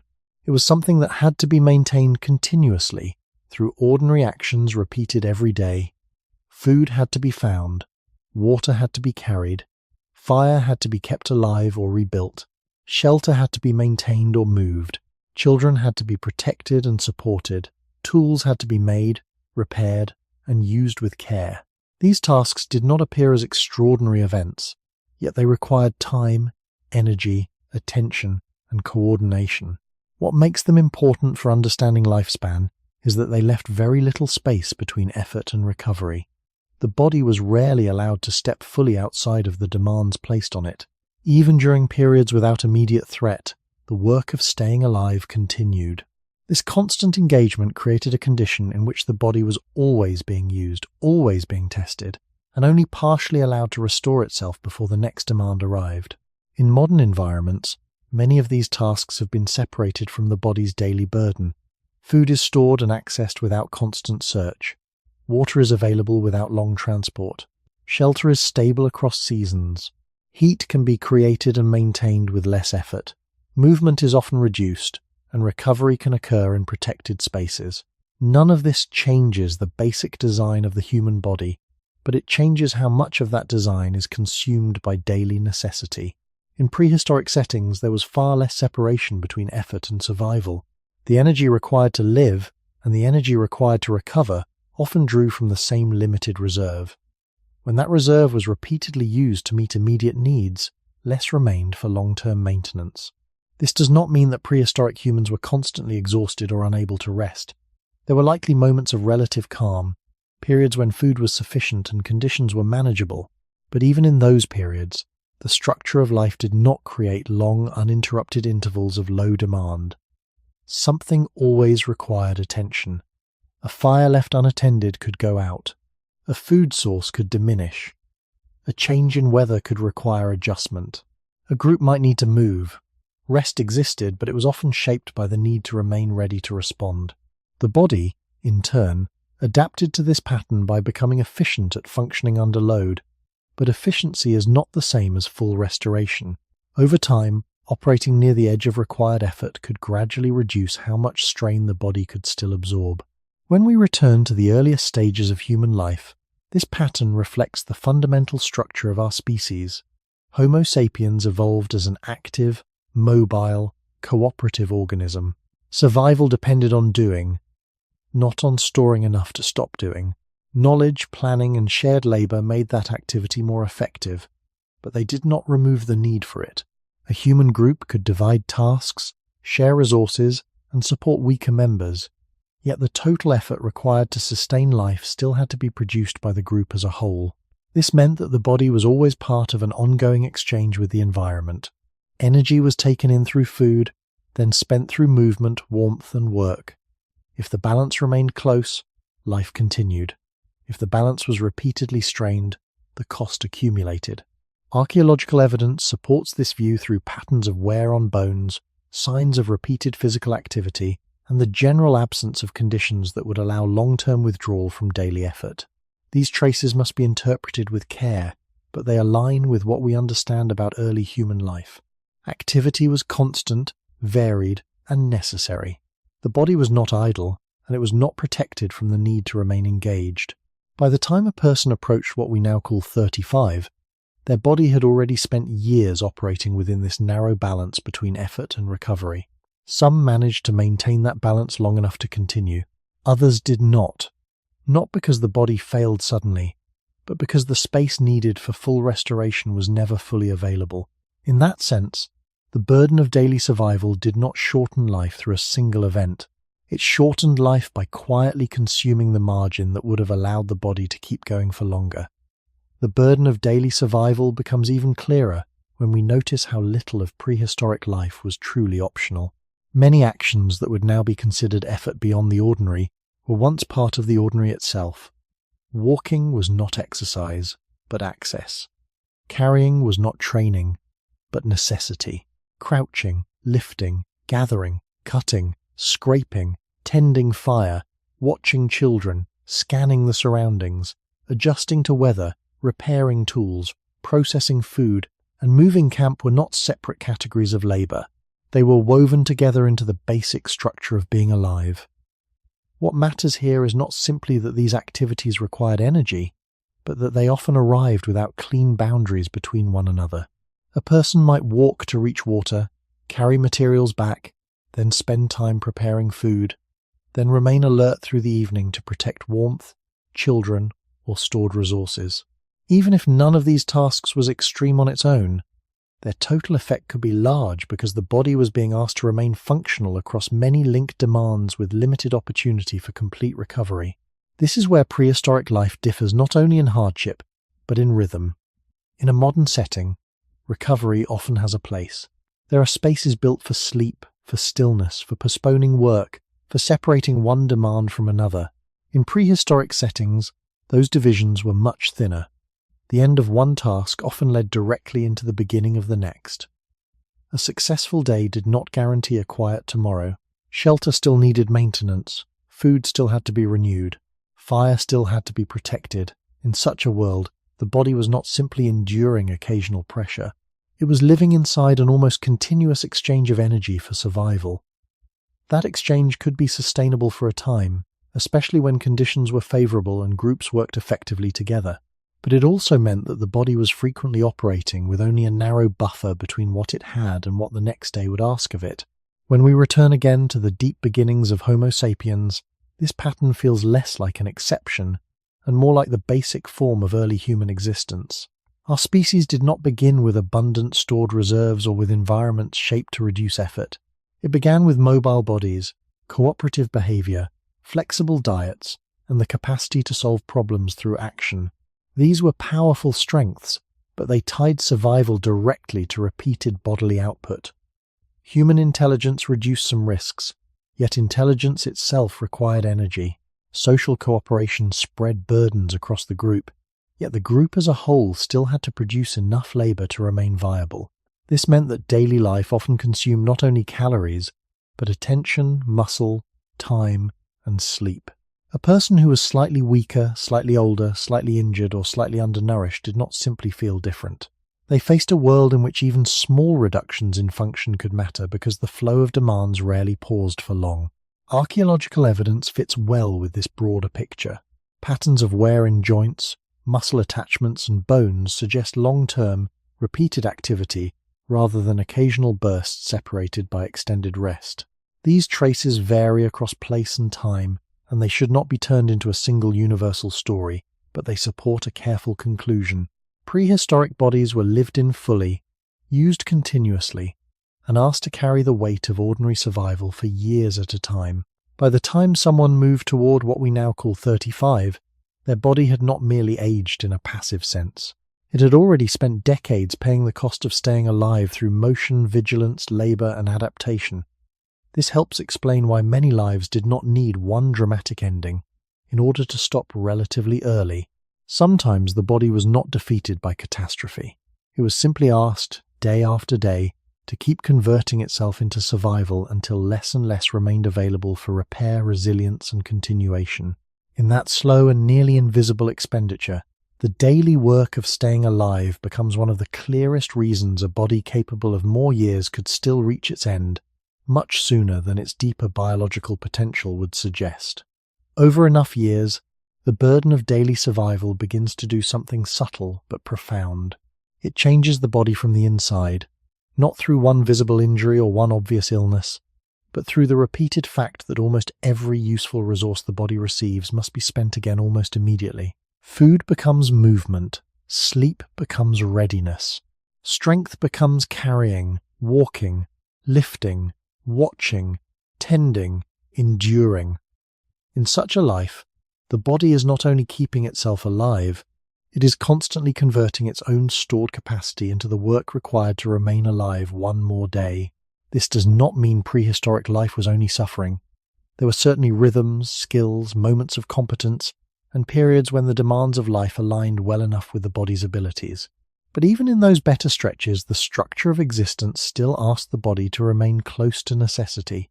There was little room for the kind of long, protected surplus that allows repair to outpace wear over many decades. This is what makes daily survival so important to the question of why many humans in prehistory never reached 35. The body did not only face danger from outside, it was also slowly used up by the ordinary cost of continuing. A body can tolerate sustained effort for a surprisingly long time, especially when it is well adapted to movement and supported by social cooperation. Yet, tolerance has conditions. Muscles must rebuild. Sleep must be deep enough to restore alertness and tissue function. Calories must replace what has been spent. Pain must sometimes be allowed to settle before the next strain begins. When those cycles are shortened again and again, the body does not immediately stop. It becomes efficient, then careful, then narrower in what it can still recover from. This narrowing is easy to miss because it does not always look dramatic. A person may still walk, still work, still contribute, still survive, but the margin inside the body may already be thinner than before. The next cold period will cost more. The next wound will heal more slowly. The next shortage will remove more strength than it once would have. In that sense, the daily burden of life does not simply exhaust the body in the moment. It prepares the body to be less protected against whatever comes later. When we place this again near the beginnings of Homo sapiens, the pattern becomes deeply human. Our species survived by becoming flexible, observant, cooperative, and physically persistent. We were never a species that escaped effort. We were a species that turned effort into a way of life. That strategy made expansion across landscapes possible, but it also meant that the body's reserves were always tied to the practical demands of the environment. Water had to be reached. Fire had to be sustained. Shelter had to be maintained. Children had to be held within the life of the group. None of these needs disappeared just because the body was tired, aging, or partly damaged. Time continued to press. Archaeological evidence supports this broader understanding through repeated signs of wear, strain, and long use rather than stillness. Bodies from the past often look not merely older, but thoroughly occupied by life. Joints, bones, and muscle attachments suggest repeated labor over time, and while such traces do not tell us everything, they fit a reasonable conclusion. The cost of ordinary survival was high, and it was paid continuously. By the time a person approached what we now call 35, they had already lived through thousands of days in which existence depended on doing enough, carrying enough, enduring enough, and recovering just enough to begin again. Some bodies managed that cycle for longer, others did not. Not because there was a fixed age at which human life was meant to end, but because so much of the body had already been spent simply maintaining the chance to see another morning. In that quiet exchange, repeated over years without stable protection from strain, the daily work of survival becomes one of the clearest ways a human life could end before the body itself had fully reached the limit of its time. By the time we begin to think about age in prehistoric populations, we are already looking at the result of a strong filter that has been operating since birth. This is why the structure of the population matters so much. A prehistoric community was not simply a smaller version of a modern one, with fewer elderly people standing at the edges.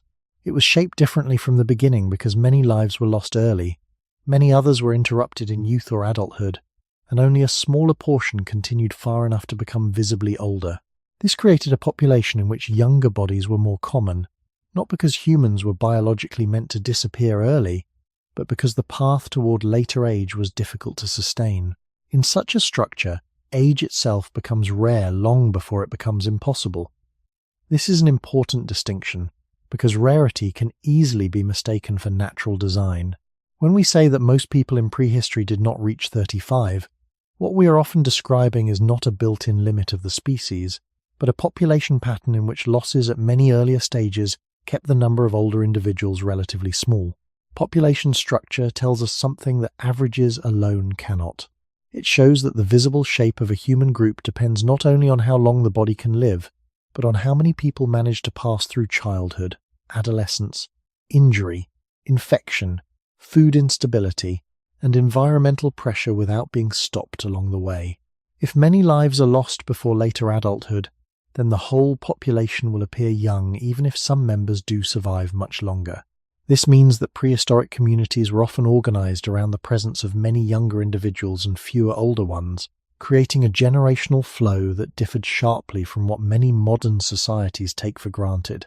There were elders, certainly, and their presence likely mattered deeply in memory, skill, and social continuity, but their smaller number was itself part of the story. It reflected not the absence of human longevity as a biological possibility, but the difficulty of arriving there.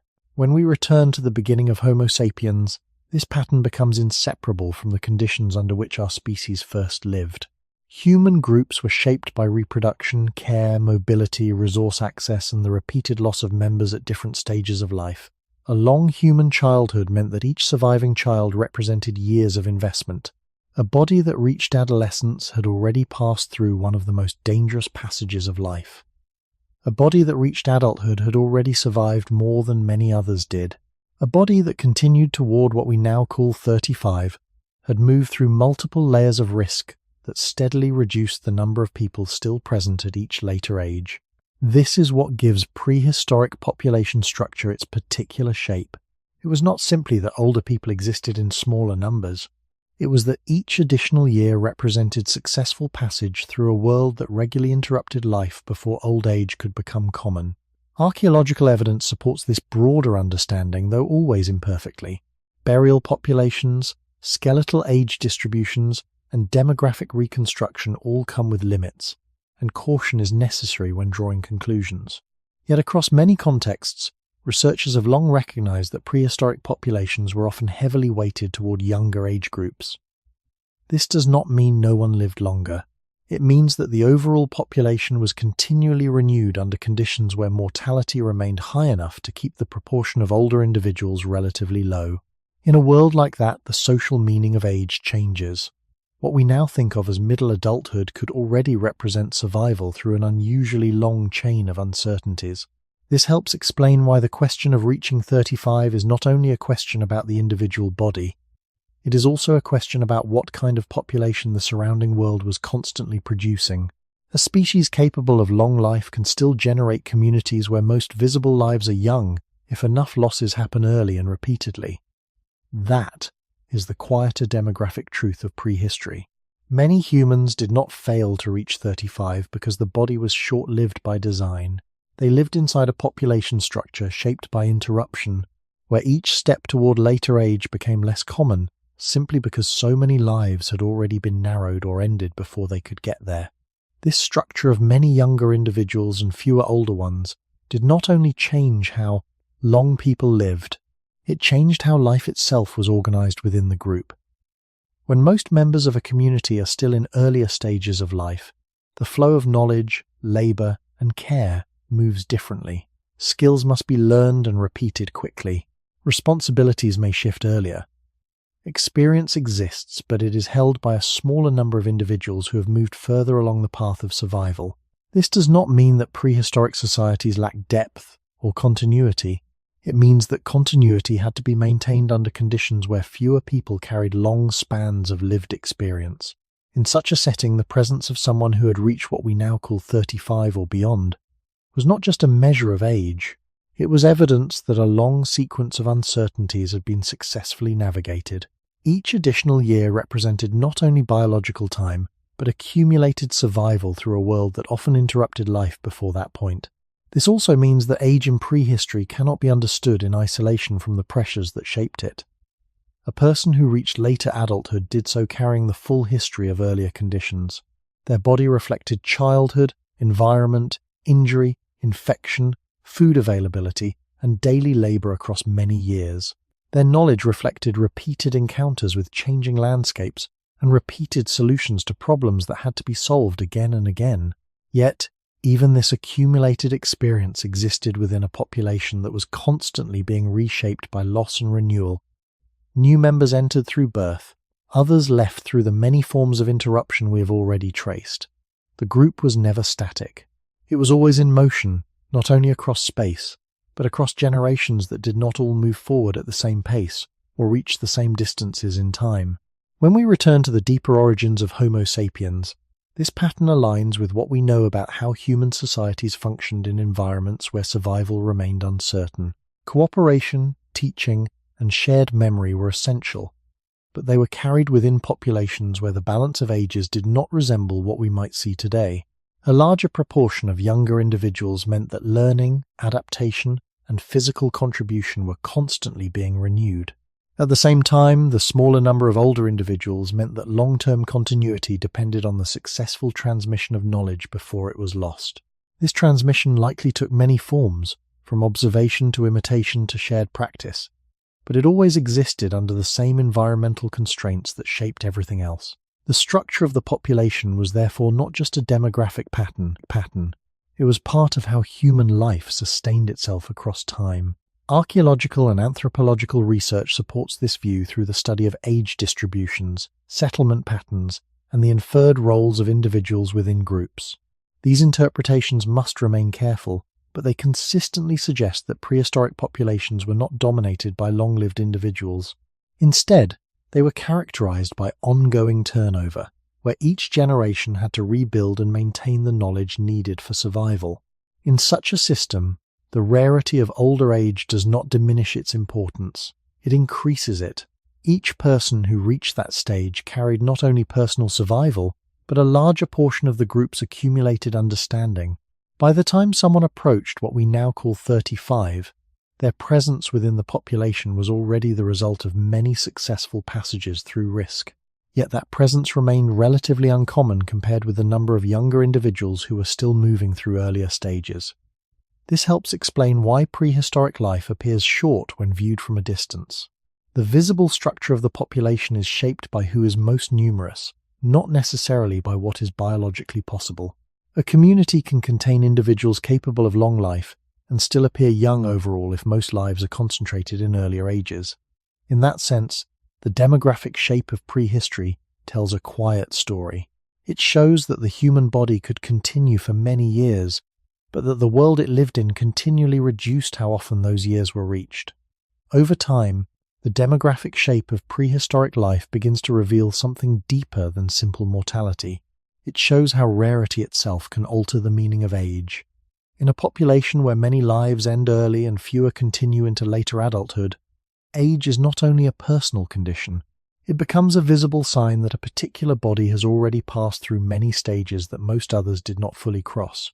This is why what we now call 35 would not have stood inside prehistoric life as an ordinary midpoint in the way it often feels today.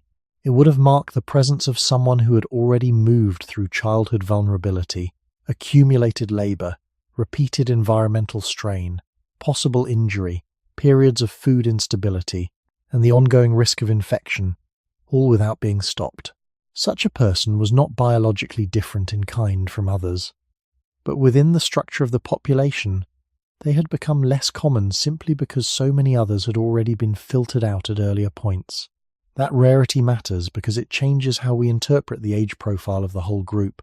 A population can look young not because older age is impossible, but because older age has become statistically thinner with every passing year. This thinning is the real demographic story behind the title question. By the time a community is observed through archaeological remains, it already reflects countless earlier interruptions. The visible group is the remainder after loss, not the full expression of what the human body could potentially achieve. That is why prehistoric life often appears compressed into younger ages. The compression is created by the repeated narrowing of who remains. When we return again to the early history of Homo sapiens, this pattern becomes tightly linked to the basic logic of human survival. Our species did not reproduce into stability and then simply age forward. Each new generation entered a world where its survival had to be actively maintained from the beginning. A group was therefore always composed not just of different ages, but of different stages of successful passage through danger. Infants represented fragile beginnings. Children represented survival through an exposed early passage. Adolescence represented further movement through that passage. Adults represented bodies that had already withstood multiple years of demands. Those who continued into later adulthood represented something even more specific. Not a different species of human, but a smaller surviving fraction of the same species, carried forward by the successful alignment of many conditions over time. This helps explain why older individuals, though fewer, may have mattered so much within their communities. In a population structure continually weighted toward younger ages, those who had simply remained present for longer carried more accumulated contact with places, seasons, tools, routes, hazards, and group memory. This does not mean every older individual held authority in the same way, and the evidence does not allow us to make simple universal claims. But it does suggest that survival into later age had social weight because it was relatively uncommon. The importance of age increased precisely because age itself was harder to sustain. Archaeological and anthropological reconstructions support this broad conclusion with caution. Population profiles from prehistoric contexts often show the same general pattern of heavy representation in younger age groups and thinning numbers at later ages. These reconstructions are never complete, and they must be handled carefully, but the overall logic remains strong. Prehistoric populations were continually renewed by birth and continually narrowed by mortality, which meant that the social world was often built on a broad base of younger lives and a smaller presence of older ones. By the time someone approached what we now call 35, they had already become part of that thinner upper layer. Their existence proved that a human body could continue that far. Their relative scarcity showed how hard it was for most bodies to do the same. In that sense, population structure brings the whole argument into focus. Many humans in prehistory did not fail to reach 35 because 35 was a natural endpoint. They lived inside generations shaped by repeated loss, where each year upward became less crowded, and where later age itself was made uncommon by the long sequence of risks that stood between birth and the simple chance to keep going. When archaeologists look at prehistoric human remains, they are not reading complete biographies. Bones do not tell us what a person hoped for, feared, or intended. They do not preserve most infections, most fevers, most moments of weakness, or the many short-lived conditions that may have shaped the final years of a life. What they do preserve are harder traces: age at death, estimated through skeletal development and wear, evidence of healed or unhealed injury, signs of repeated physical stress, dental damage, and in some cases indicators of disease or nutritional disruption. These traces are incomplete, but together they create a pattern that matters for the question of why many humans in prehistory did not reach 35. The pattern is not one of a species built to die young. It is one of lives repeatedly interrupted, bodies repeatedly strained, and only a smaller number continuing far enough for later age to become common in the record. This is why archaeological evidence is so important. It does not prove a dramatic claim about a fixed human limit. Instead, it shows a quieter reality. Many prehistoric individuals died before clear signs of later aging had time to accumulate in their skeletons. Others survived long enough for their bones and teeth to record years of use, strain, and repair. The contrast between these bodies matters. It suggests that longer life was always possible, but that many lives ended before the body could fully travel that distance. In this way, the archaeological record does not point toward a strict age boundary. It points toward uneven survival.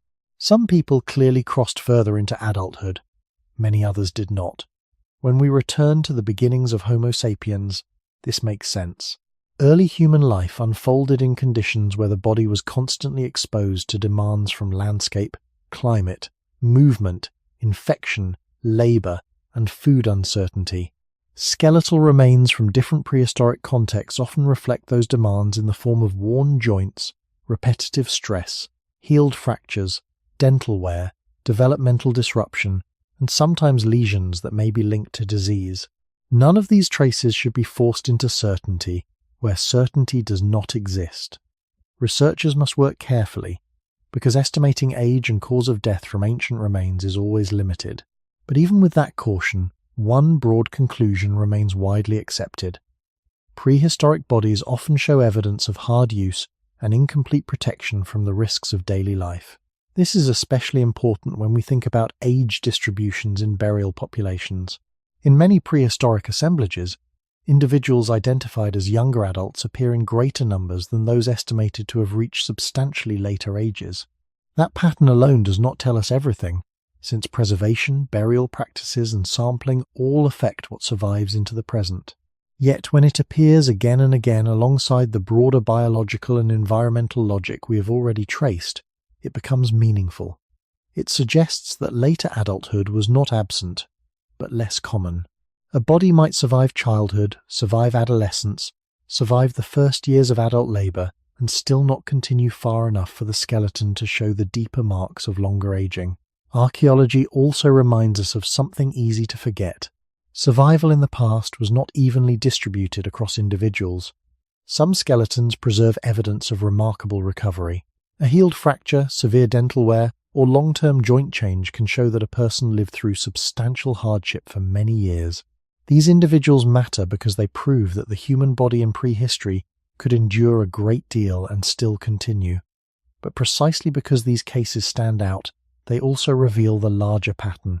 Not every life had the conditions needed for such continuation. The record contains both endurance and interruption, and the balance between them helps explain why so many lives did not extend far beyond what we now call the mid-30s. By the time a prehistoric body entered the ground, its skeleton carried only a fraction of what that life had passed through. Even so, that fraction is enough to show that many human beings were not reaching a natural internal endpoint. They were arriving at death through a world that had acted on them for years, sometimes harshly, sometimes gradually, often invisibly. In that sense, the archaeological record does not show us a species made for short lives. It shows us the material remains of lives that were often stopped before the full length of human possibility had time to appear. Another important detail lies in the limits of what bones can tell us. Many of the most common forces that likely shortened life in prehistory leave little or no clear skeletal trace. Acute infections, internal illness, dehydration, short episodes of severe weakness, and some forms of nutritional stress may pass through the body without altering bone in ways that survive into the present. This means the archaeological record is quiet in exactly the places where much of prehistoric vulnerability may have been most important. A skeleton can appear relatively intact, yet the life it belonged to may still have ended through processes that never hardened into bone. That silence matters. It reminds us that when later age appears less often in the record, the explanation does not need to be visible in every skeleton as a dramatic lesion or broken limb.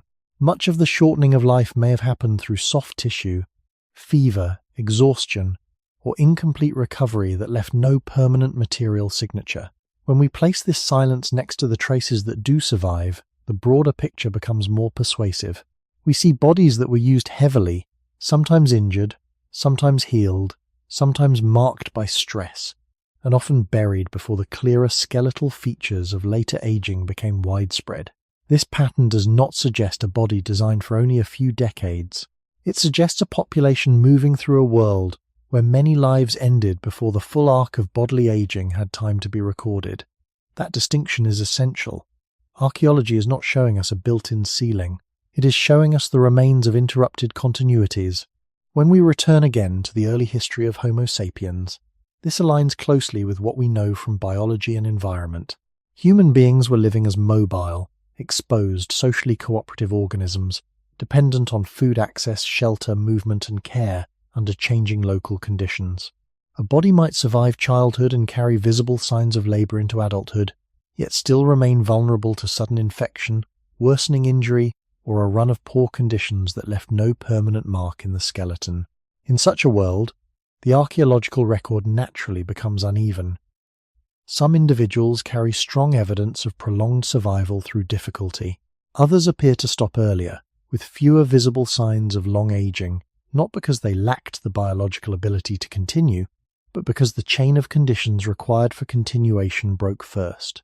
This is also why archaeologists must be careful when estimating age at death. Skeletal aging is never exact, especially once adulthood is reached. Different methods produce ranges rather than perfect numbers, and preservation varies from site to site. Yet, even with these limits, the recurring pattern across many prehistoric contexts remains meaningful.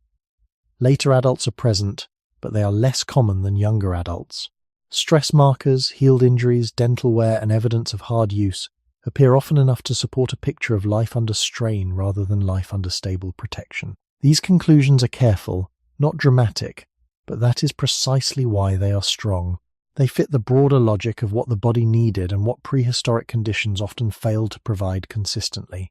By the time a person approached what we now call 35, their skeleton may already have carried the record of years of movement, effort, and partial repair. If they died before moving much further, the bones would preserve some of that history, but not all of it. And if they died from causes that left no hard trace, their age alone would still contribute to the larger population pattern in which later adulthood remained relatively thin. This helps us see that archaeology does not need to show us one dominant cause of early death to answer the title question.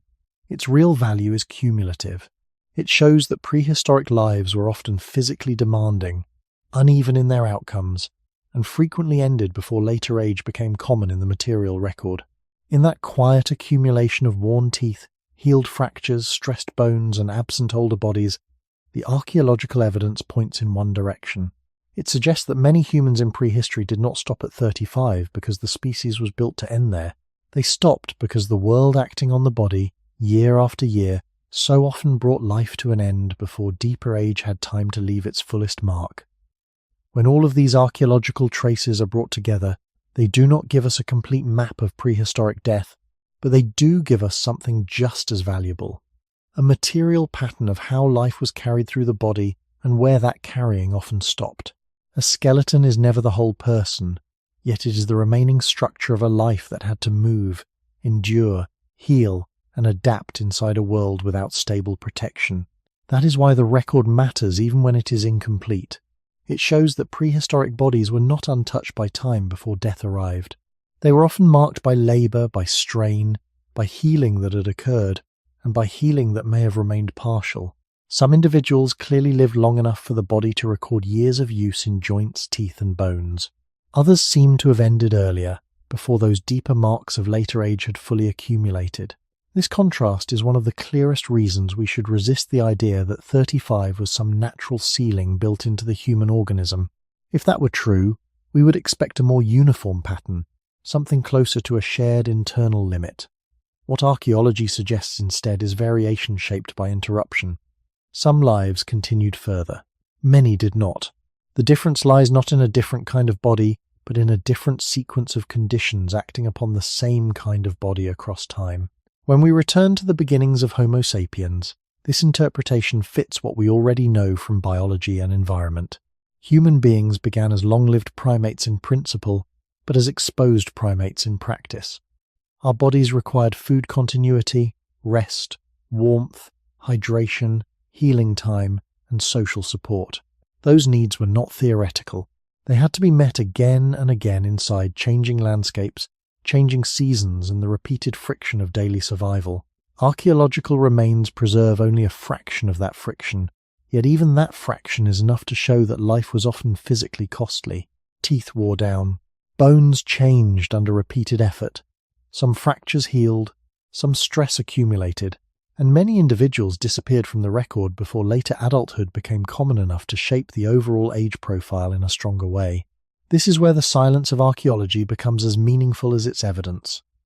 The record does not need to show a broken bone in every case, or a lesion in every skeleton, to support the broader conclusion. Many of the forces that shorten life do not fossilize well. They pass through soft tissue, fever, internal weakness, digestive illness, blood loss, exposure, and gradual depletion. So when later age appears thin in prehistoric burial populations, the missing years do not have to be explained by one visible cause. They can be explained by the combined pressure of many invisible or poorly preserved causes acting across the lifespan. This is why archaeology works best here, not as a source of dramatic certainty, but as a quiet confirmation of what the broader evidence already suggests. The prehistoric body was often living under repeated demand, often surviving through remarkable resilience, yet not consistently protected long enough for later age to become common. By the time someone approached what we now call 35, their skeleton, if preserved at all, might already hold the marks of a long negotiation with the world. And if they did not move far beyond that point, the record would not show a species with a short built-in life. It would show a life that had already spent many years paying the cost of existence. That is the deeper meaning of these remains. They do not tell us that prehistoric humans were made for brief lives. They tell us that brief lives were often the outcome of a demanding world acting on a body that was capable of more, but not always allowed to reach more. In that sense, the archaeological record closes this part of the question in a very calm way. It shows us that what ended early was not the design of the human body, but the continuity of the conditions required to let that body keep going. Even within a world shaped by injury, infection, food instability, and environmental pressure, human life was never entirely solitary. From very early in our species' history, survival was supported by cooperation. People shared food, carried children, tended fire together, and likely provided care for those who were weakened or injured. This capacity for social support is one of the defining strengths of Homo sapiens. It allowed individuals to survive conditions that might otherwise have been fatal if faced alone. Archaeological evidence, though limited, includes cases where individuals appear to have lived for some time with injuries or impairments that would have required assistance from others. These traces suggest that care was not absent. It was present, and in some cases, sustained over meaningful periods. This is important, because it shows that prehistoric life was not simply a series of isolated struggles. It was also a shared effort, where the survival of one person could depend on the actions of others. Yet this support, while real, was not unlimited. It existed within the same environmental and resource constraints that shaped every other aspect of life.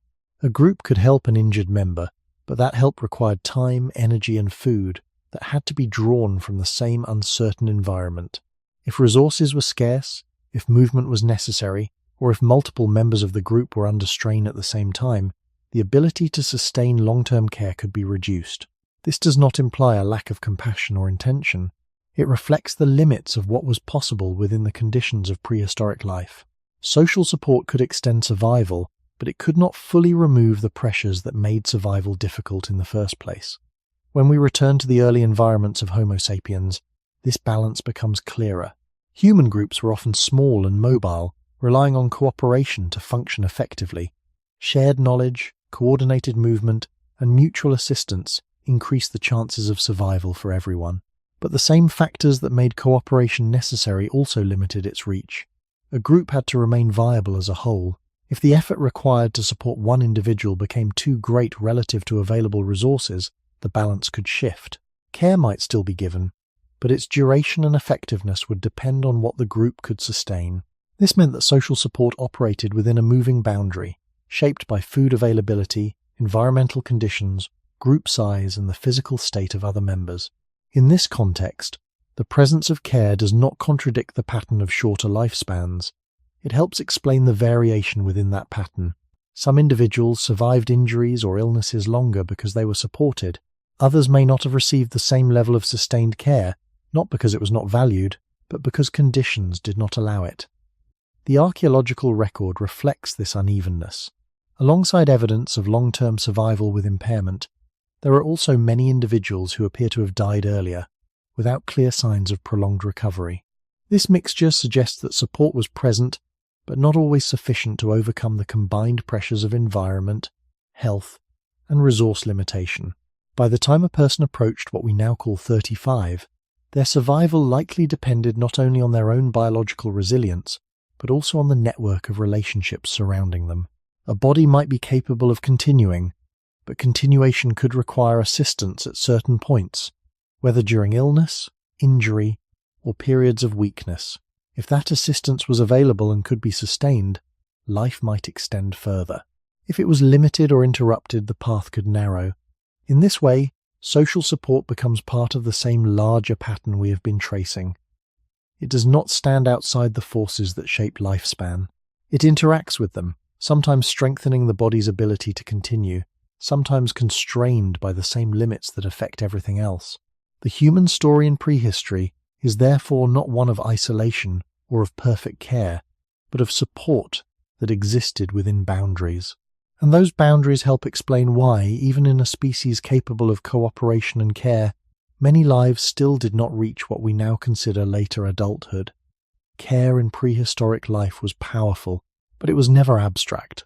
It had to be carried through bodies that were themselves tired, hungry, exposed, and limited by the same world they were trying to protect one another from. This is what makes human support in prehistory so important to understand clearly. It was not a soft layer placed above danger. It was part of danger's management from within.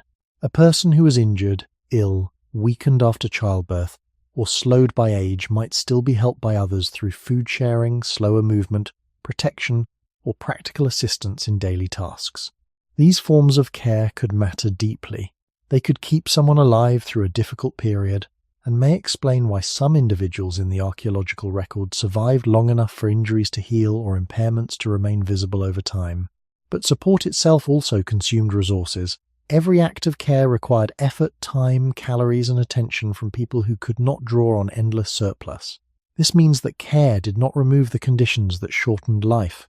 It operated inside those conditions, always shaped by what the group could actually sustain. When we return to the earliest human settings, this becomes inseparable from the origins of our species. Homo sapiens survived partly because we were cooperative, because we could divide labor, remember, anticipate, and respond together. A lone body in prehistoric life was vulnerable in obvious ways. A body inside a group gained protection, knowledge, and shared effort. That difference was enormous. Yet even a group was not an unlimited safety system. It still had to move when resources thinned. It still had to secure food, maintain warmth, watch for danger, and care for children. If several pressures arrived at once, illness in one person, injury in another, scarcity in the environment, then the space available for sustained care could narrow quickly. The presence of cooperation did not guarantee stability. It increased survival chances without turning them into certainty. This is why support in prehistory should be understood as real but conditional. It could extend life, but not always enough to carry life far beyond repeated environmental strain. Archaeological evidence supports this careful view. Some prehistoric individuals appear to have lived for extended periods with healed fractures, missing limbs, severe dental loss, or other impairments that likely made full independence difficult. These cases suggest that others must have helped them in some form, at least for some time. That evidence matters because it shows that human compassion and social dependence are not late inventions.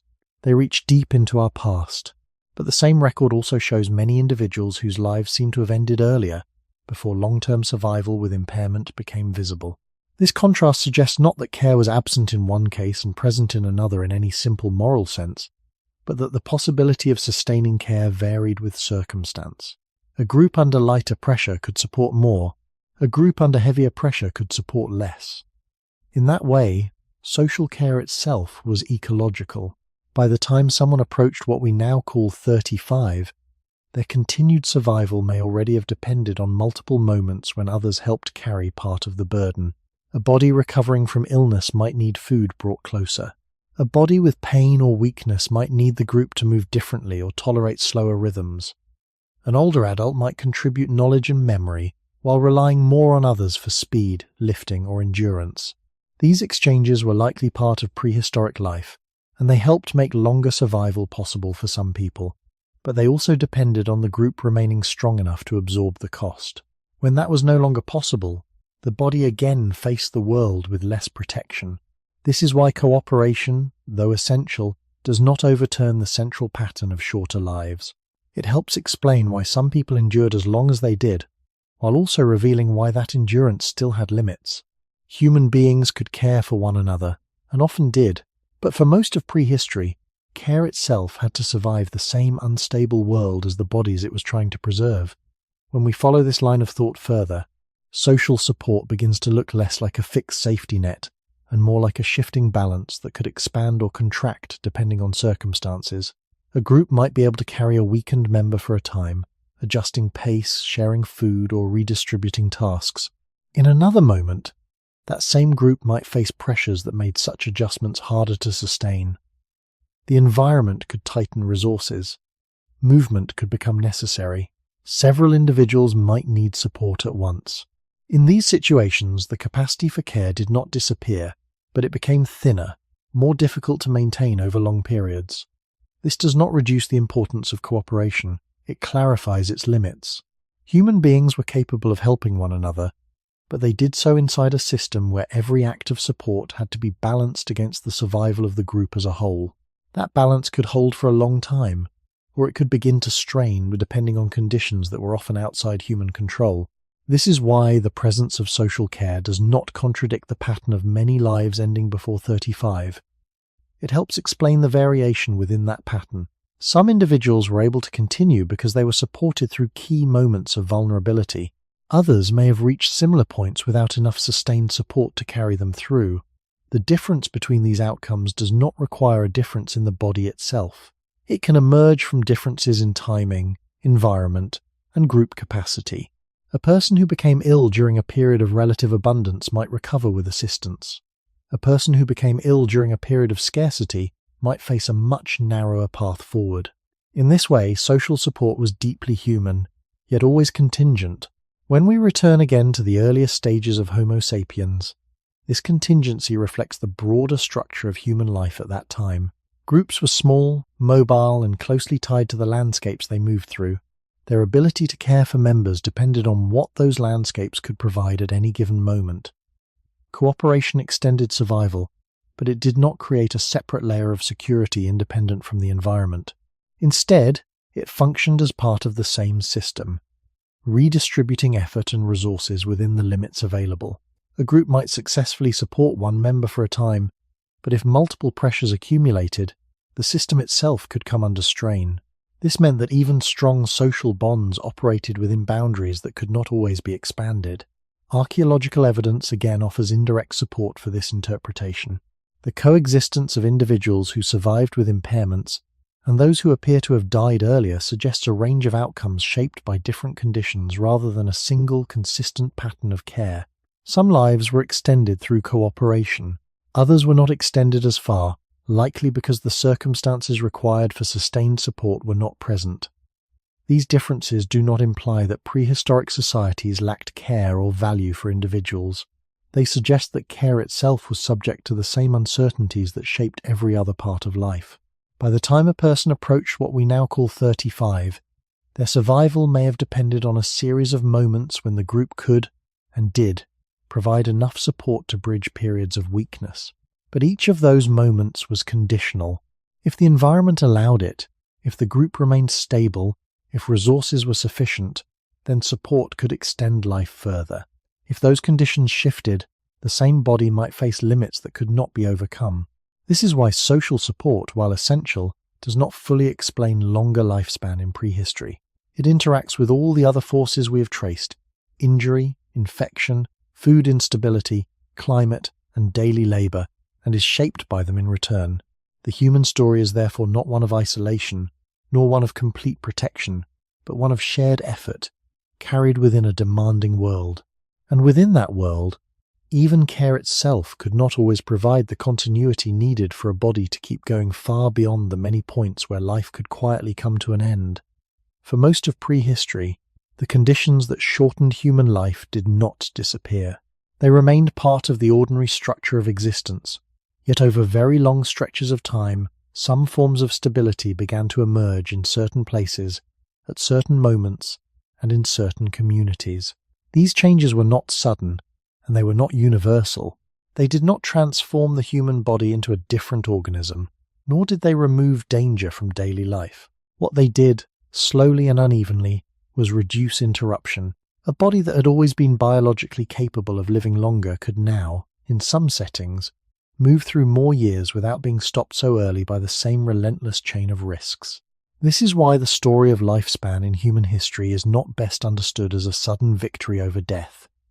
It is better understood as the gradual appearance of conditions that made continuity a little more possible. One of the most important of these conditions was greater control over the immediate environment. Fire had long been part of human life, but over time, the regular use of fire, shelter, clothing, food processing, and increasingly organized forms of cooperation made it possible for some groups to buffer the body more consistently against cold, darkness, predators, and certain food-related stresses. None of this created safety in the modern sense, but it could make nights more survivable, food easier to digest, and recovery from strains slightly more likely. A body that spends a little less energy on basic exposure has more left for healing, immunity, and maintenance. That difference may seem small when viewed day by day, yet over years it can shape whether life continues or stops. When we return to the deeper origins of Homo sapiens, this gradual shift becomes especially meaningful.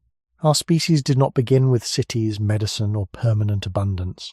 It began with flexible bodies and cooperative minds moving through unstable landscapes. The earliest humans already possessed the biological potential for longer lives, but they lacked the external systems needed to protect that potential with consistency. As knowledge accumulated across generations, people became better at reading seasonal patterns, selecting more favorable camps, storing practical memory about local resources, and organizing tasks in ways that softened some of the daily costs of survival. These were not abstract cultural improvements.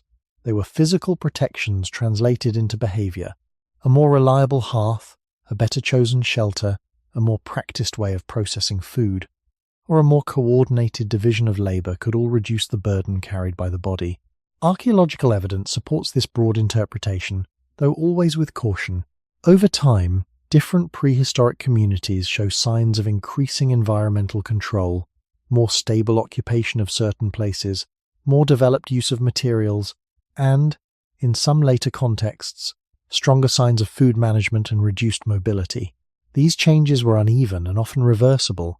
They did not unfold in one direction for all humans everywhere, but taken together, they suggest that some groups gradually created settings in which the body faced fewer constant interruptions. This does not mean that people suddenly began living long lives in a way that would look familiar today. It means that the path toward later adulthood may have widened slightly where continuity improved. In this sense, longer life did not begin with a new body. It began with a somewhat less punishing world around the same body. This is a crucial point, because it keeps the title of this video honest. The reason most humans in prehistory never reached 35 was not that they were primitive in a biological sense. It was that too many parts of life remained unstable for too long. Whenever that instability eased, even a little, the body gained more room to continue. A few more recoveries could complete themselves. A few more cold nights could be absorbed. A few more periods of food stress could be managed without leaving such deep loss behind. Over generations, these modest reductions in interruption may have mattered more than any dramatic transformation. They did not eliminate injury, infection, scarcity, or climate. They simply weakened their grip enough, in some places, for more lives to move further forward. And that is where the history of lifespan begins to change. Not in a sudden escape from the human past, but in the slow appearance of conditions that finally allowed the human body to spend a little less of itself just to remain alive.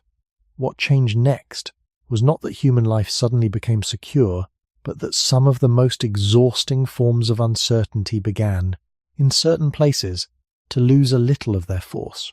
A group that could remain longer in a favorable area did not have to spend as much energy on constant relocation. A group that became better at processing food, maintaining fire, selecting shelter, or organizing labor could reduce the number of times the body was pushed to its limit just to meet ordinary needs. These changes sound modest because they were modest. They did not create abundance in the modern sense, and they did not remove the older risks of infection, injury, climate, or loss. But they altered the background rhythm in which those risks operated. This matters because lifespan is shaped not only by the severity of danger, but by how often the body is left without enough time to fully recover between dangers. If the intervals between strain become slightly more stable, the body begins to keep more of what it repairs. A wound may close more completely. Strength may return more fully after a hard season. Children may be carried through vulnerable years with a little more continuity. Older adults may remain useful for longer because daily survival no longer consumes all available energy. When we place this within the longer history of Homo sapiens, the meaning becomes clearer. Early humans were already intelligent, cooperative, and flexible, but for much of prehistory those strengths were spent on managing instability rather than escaping it. Over generations, shared knowledge could slowly change that balance. People learned which places offered better seasonal protection, which materials improved clothing or shelter, which foods could be made safer or easier to digest, and which patterns of movement reduced unnecessary cost. None of this needed to be revolutionary to matter. Human life is long only when enough small protections accumulate. A better sleeping place, a more reliable hearth, a more practiced division of labour, and a more familiar seasonal route could all reduce the body's daily expenditure by a little. Over years, a little becomes decisive. This is especially important because the body responds strongly to repeated continuity. If food arrives somewhat more predictably, immunity holds more steadily. If warmth is preserved more often at night, sleep becomes more restorative. If movement is less punishing, old injuries carry less cost forward. If children survive in greater numbers, the whole structure of the population begins to shift. These are not separate improvements. They are linked. Greater continuity in one part of life strengthens the body's ability to withstand pressure in another. Archaeological evidence supports this broad transition in careful ways. In some later prehistoric contexts, we see signs of longer occupation in certain places, stronger investment in built environments, more developed use of storage or processing, and forms of social organization that likely reduce some of the sharpest edges of immediate survival. These developments were uneven, and many came with new vulnerabilities of their own. It would be misleading to describe them as a simple upward path, yet they still matter because they show that the world around the body was beginning, in some settings, to become slightly less interruptive. The human organism itself had not become newly capable of long life. It had always carried that capability. What was changing was the probability that enough years could pass without the old chain of disruptions cutting life short. This is why the history of lifespan should not be told as a sudden conquest over nature. It is better understood as a slow thickening of protection around the same exposed body. The body still aged. It still got sick, still hurt, still depended on others, still remained vulnerable to bad seasons and bad luck. But where continuity increased, the body no longer had to spend quite so much of itself just to keep going. And once that happened, even gradually, the path beyond what we now call 35 became a little less narrow than it had been for most of human prehistory. What slowly emerged in some parts of later prehistory was not safety in any complete sense, but a new kind of continuity.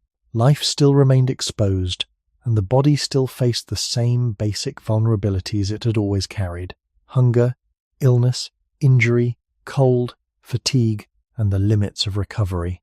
Yet continuity changes how those vulnerabilities shape a lifespan. A body does not need a perfect world in order to live longer. It only needs a world that interrupts it less often, less severely, and less continuously. This is the quiet turning point in the history of human life. For most of prehistory, the body was forced to spend a very large share of its energy simply staying in the present. It had to keep itself warm enough, fed enough, mobile enough, and protected enough to reach the next day. When even a small amount of stability began to appear more often, the body gained something it had rarely possessed for long: the chance to carry its repairs forward instead of constantly losing them to the next disruption. A healed wound could remain healed more reliably. A season of better nourishment could support strength that was not immediately stripped away. Sleep could restore more deeply if exposure was reduced often enough. Children could move through vulnerable years with slightly greater consistency, and adults who had already carried many years of strain could remain useful longer, because not every day demanded the full price of survival. When we return once more to the longer story of Homo sapiens, this shift fits the deeper truth of our species. Human beings were never transformed into long-lived creatures by a sudden biological event late in history. We were already a species with the internal potential for longer life. What changed, slowly and unevenly, was the amount of external continuity available to protect that potential. Knowledge accumulated. Places became better understood. Repeated use of certain camps or regions may have reduced the uncertainty of movement. Practical memory about seasons, fuel, food processing, and shelter selection may have made ordinary survival less costly in some settings. Later forms of storage, settlement, and social coordination in some communities widened that effect further. None of this happened everywhere in the same way, and none of it erased the harshness of the human past. But it mattered because long life depends on the repetition of enough protected days. The body does not arrive at later adulthood through one heroic act of endurance. It arrives there through thousands of days in which damage does not exceed repair. That balance is delicate, and even modest improvements in continuity can change it. Archaeological evidence supports this broader conclusion in careful, uneven ways. Different regions show different timelines, and no simple universal story is possible. Yet over time, many prehistoric societies display signs of greater control over the local environment, more persistent occupation, more substantial use of shelter and stored knowledge, and social patterns that could reduce at least some of the raw cost of daily survival. These changes were partial and often fragile, but they helped thicken the layer between the body and the world. That thicker layer did not create immortality, and it did not suddenly fill communities with old age. What it did was make interruption a little less constant. Once that happened, the same human body that had so often been cut short before 35 could, more often than before, continue beyond it. This is the deeper meaning of the shift. The history of longer life is not the story of humans becoming biologically new. It is the story of humans gradually building conditions that stopped consuming so much of the body just to maintain existence. By the time this slow transition had taken hold in some places, the body was not more human than before, nor more complete. It was simply less exposed to continuous loss. And when loss no longer arrived with the same relentless force, time itself began to open a little wider for the species that had always been capable of more years than most of prehistory allowed. What finally begins to come into view, after following the body through childhood, infection, injury, hunger, climate, labor, population structure, archaeology, and the limits of care, is a quieter answer than the title first seems to promise. Most humans in prehistory did not fail to reach 35 because the body itself was unfinished, weak, or designed for brief existence. They failed to reach it because a human life is never carried by biology alone. It is carried by the world surrounding biology, by whether enough food arrives often enough, whether enough warmth is preserved often enough, whether wounds are given time to close, whether illness is survived without deepening into weakness, whether children pass safely through the earliest years, whether daily effort leaves anything behind for repair, and whether the group can keep supporting its members when conditions begin to tighten.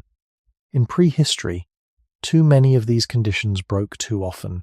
That is why the age itself became uncommon. The deeper shift in human lifespan, then, was not primarily a change in the body, it was a change in the continuity of the world acting on the body. This matters because it changes what age really means. In modern life, later adulthood can feel like a natural unfolding, something expected if no extraordinary misfortune intervenes.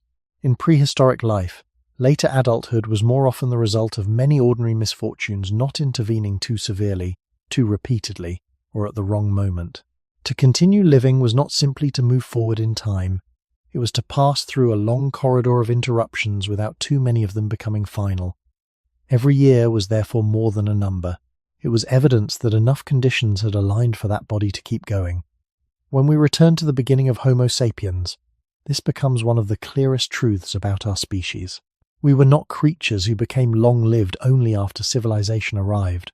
We were creatures with the potential for long life, living for a very long time inside environments that repeatedly cut that potential short. The body already knew how to heal, how to adapt, how to age slowly across decades. What it did not always receive was enough continuity from the outside world to let those long processes unfold. This is why the title question has never really been about the number 35. That number is only the visible edge of a larger pattern. The real subject is interruption. Prehistoric life was so often interrupted before the body's deeper timeline had time to reveal itself. Some interruptions came at the beginning, in childhood. Some came through infection, injury, scarcity, cold, or the endless cost of daily survival. Some came because a group could not sustain care any longer. Some left marks in bone. Many left no trace at all. But together they created a world in which later age remained possible and yet relatively rare. This also means that the modern expansion of lifespan should be understood with humility. We did not simply become better bodies. We built thicker layers between the body and the forces that once consumed so much of it. We stored food, stabilized shelter, softened climate exposure, lowered some infectious risk, protected recovery, and gradually made daily continuity more reliable. Even now, where those protections weaken, lifespan often narrows again. The old logic never fully disappeared. The human body still depends on continuity. It still requires a world that does not take too much from it too often. In that sense, prehistory is not a foreign story. It is a reminder of what human life looks like when continuity is thin. So the final answer is quiet. Most humans in prehistory never reached 35 because the body was spending too much of itself just to stay alive long enough to become older. And once we see that, age stops looking like a simple property of the body alone. It begins to look like a record of how much of the world allowed a human life to continue, which raises a final question that may be harder than the first. When we measure the length of a life, are we really measuring the body, or the stability of everything that held the body up around it?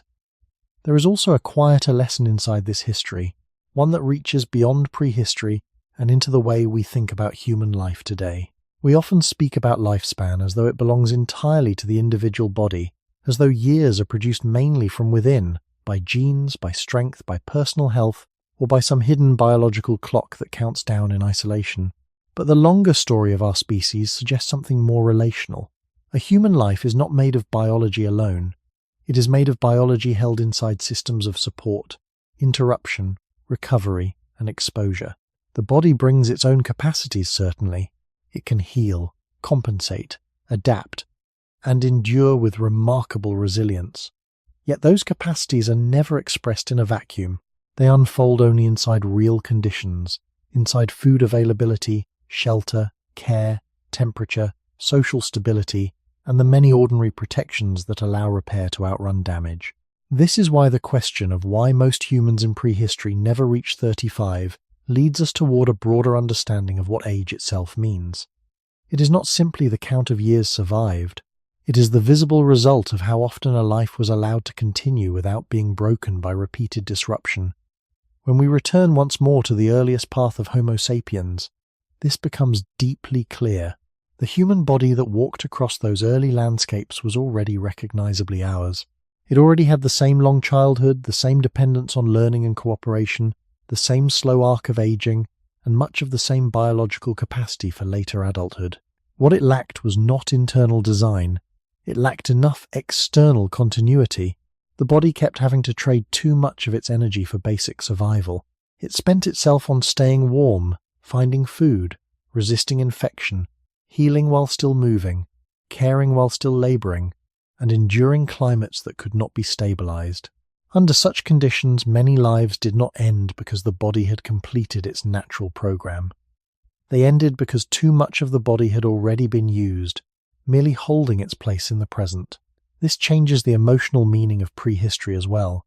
It asks us to see those earlier humans not as lesser versions of ourselves, but as fully human bodies living with fewer layers between themselves and the world. Their lives were often shorter, not because they were primitive in some essential sense, but because continuity was harder to build and easier to lose. A small wound could remain dangerous. A hungry season could reach deeper into the body. A child's survival could depend on many fragile links holding at once. An older adult could continue only if enough past interruptions had not already taken too much away. The body was the same kind of body.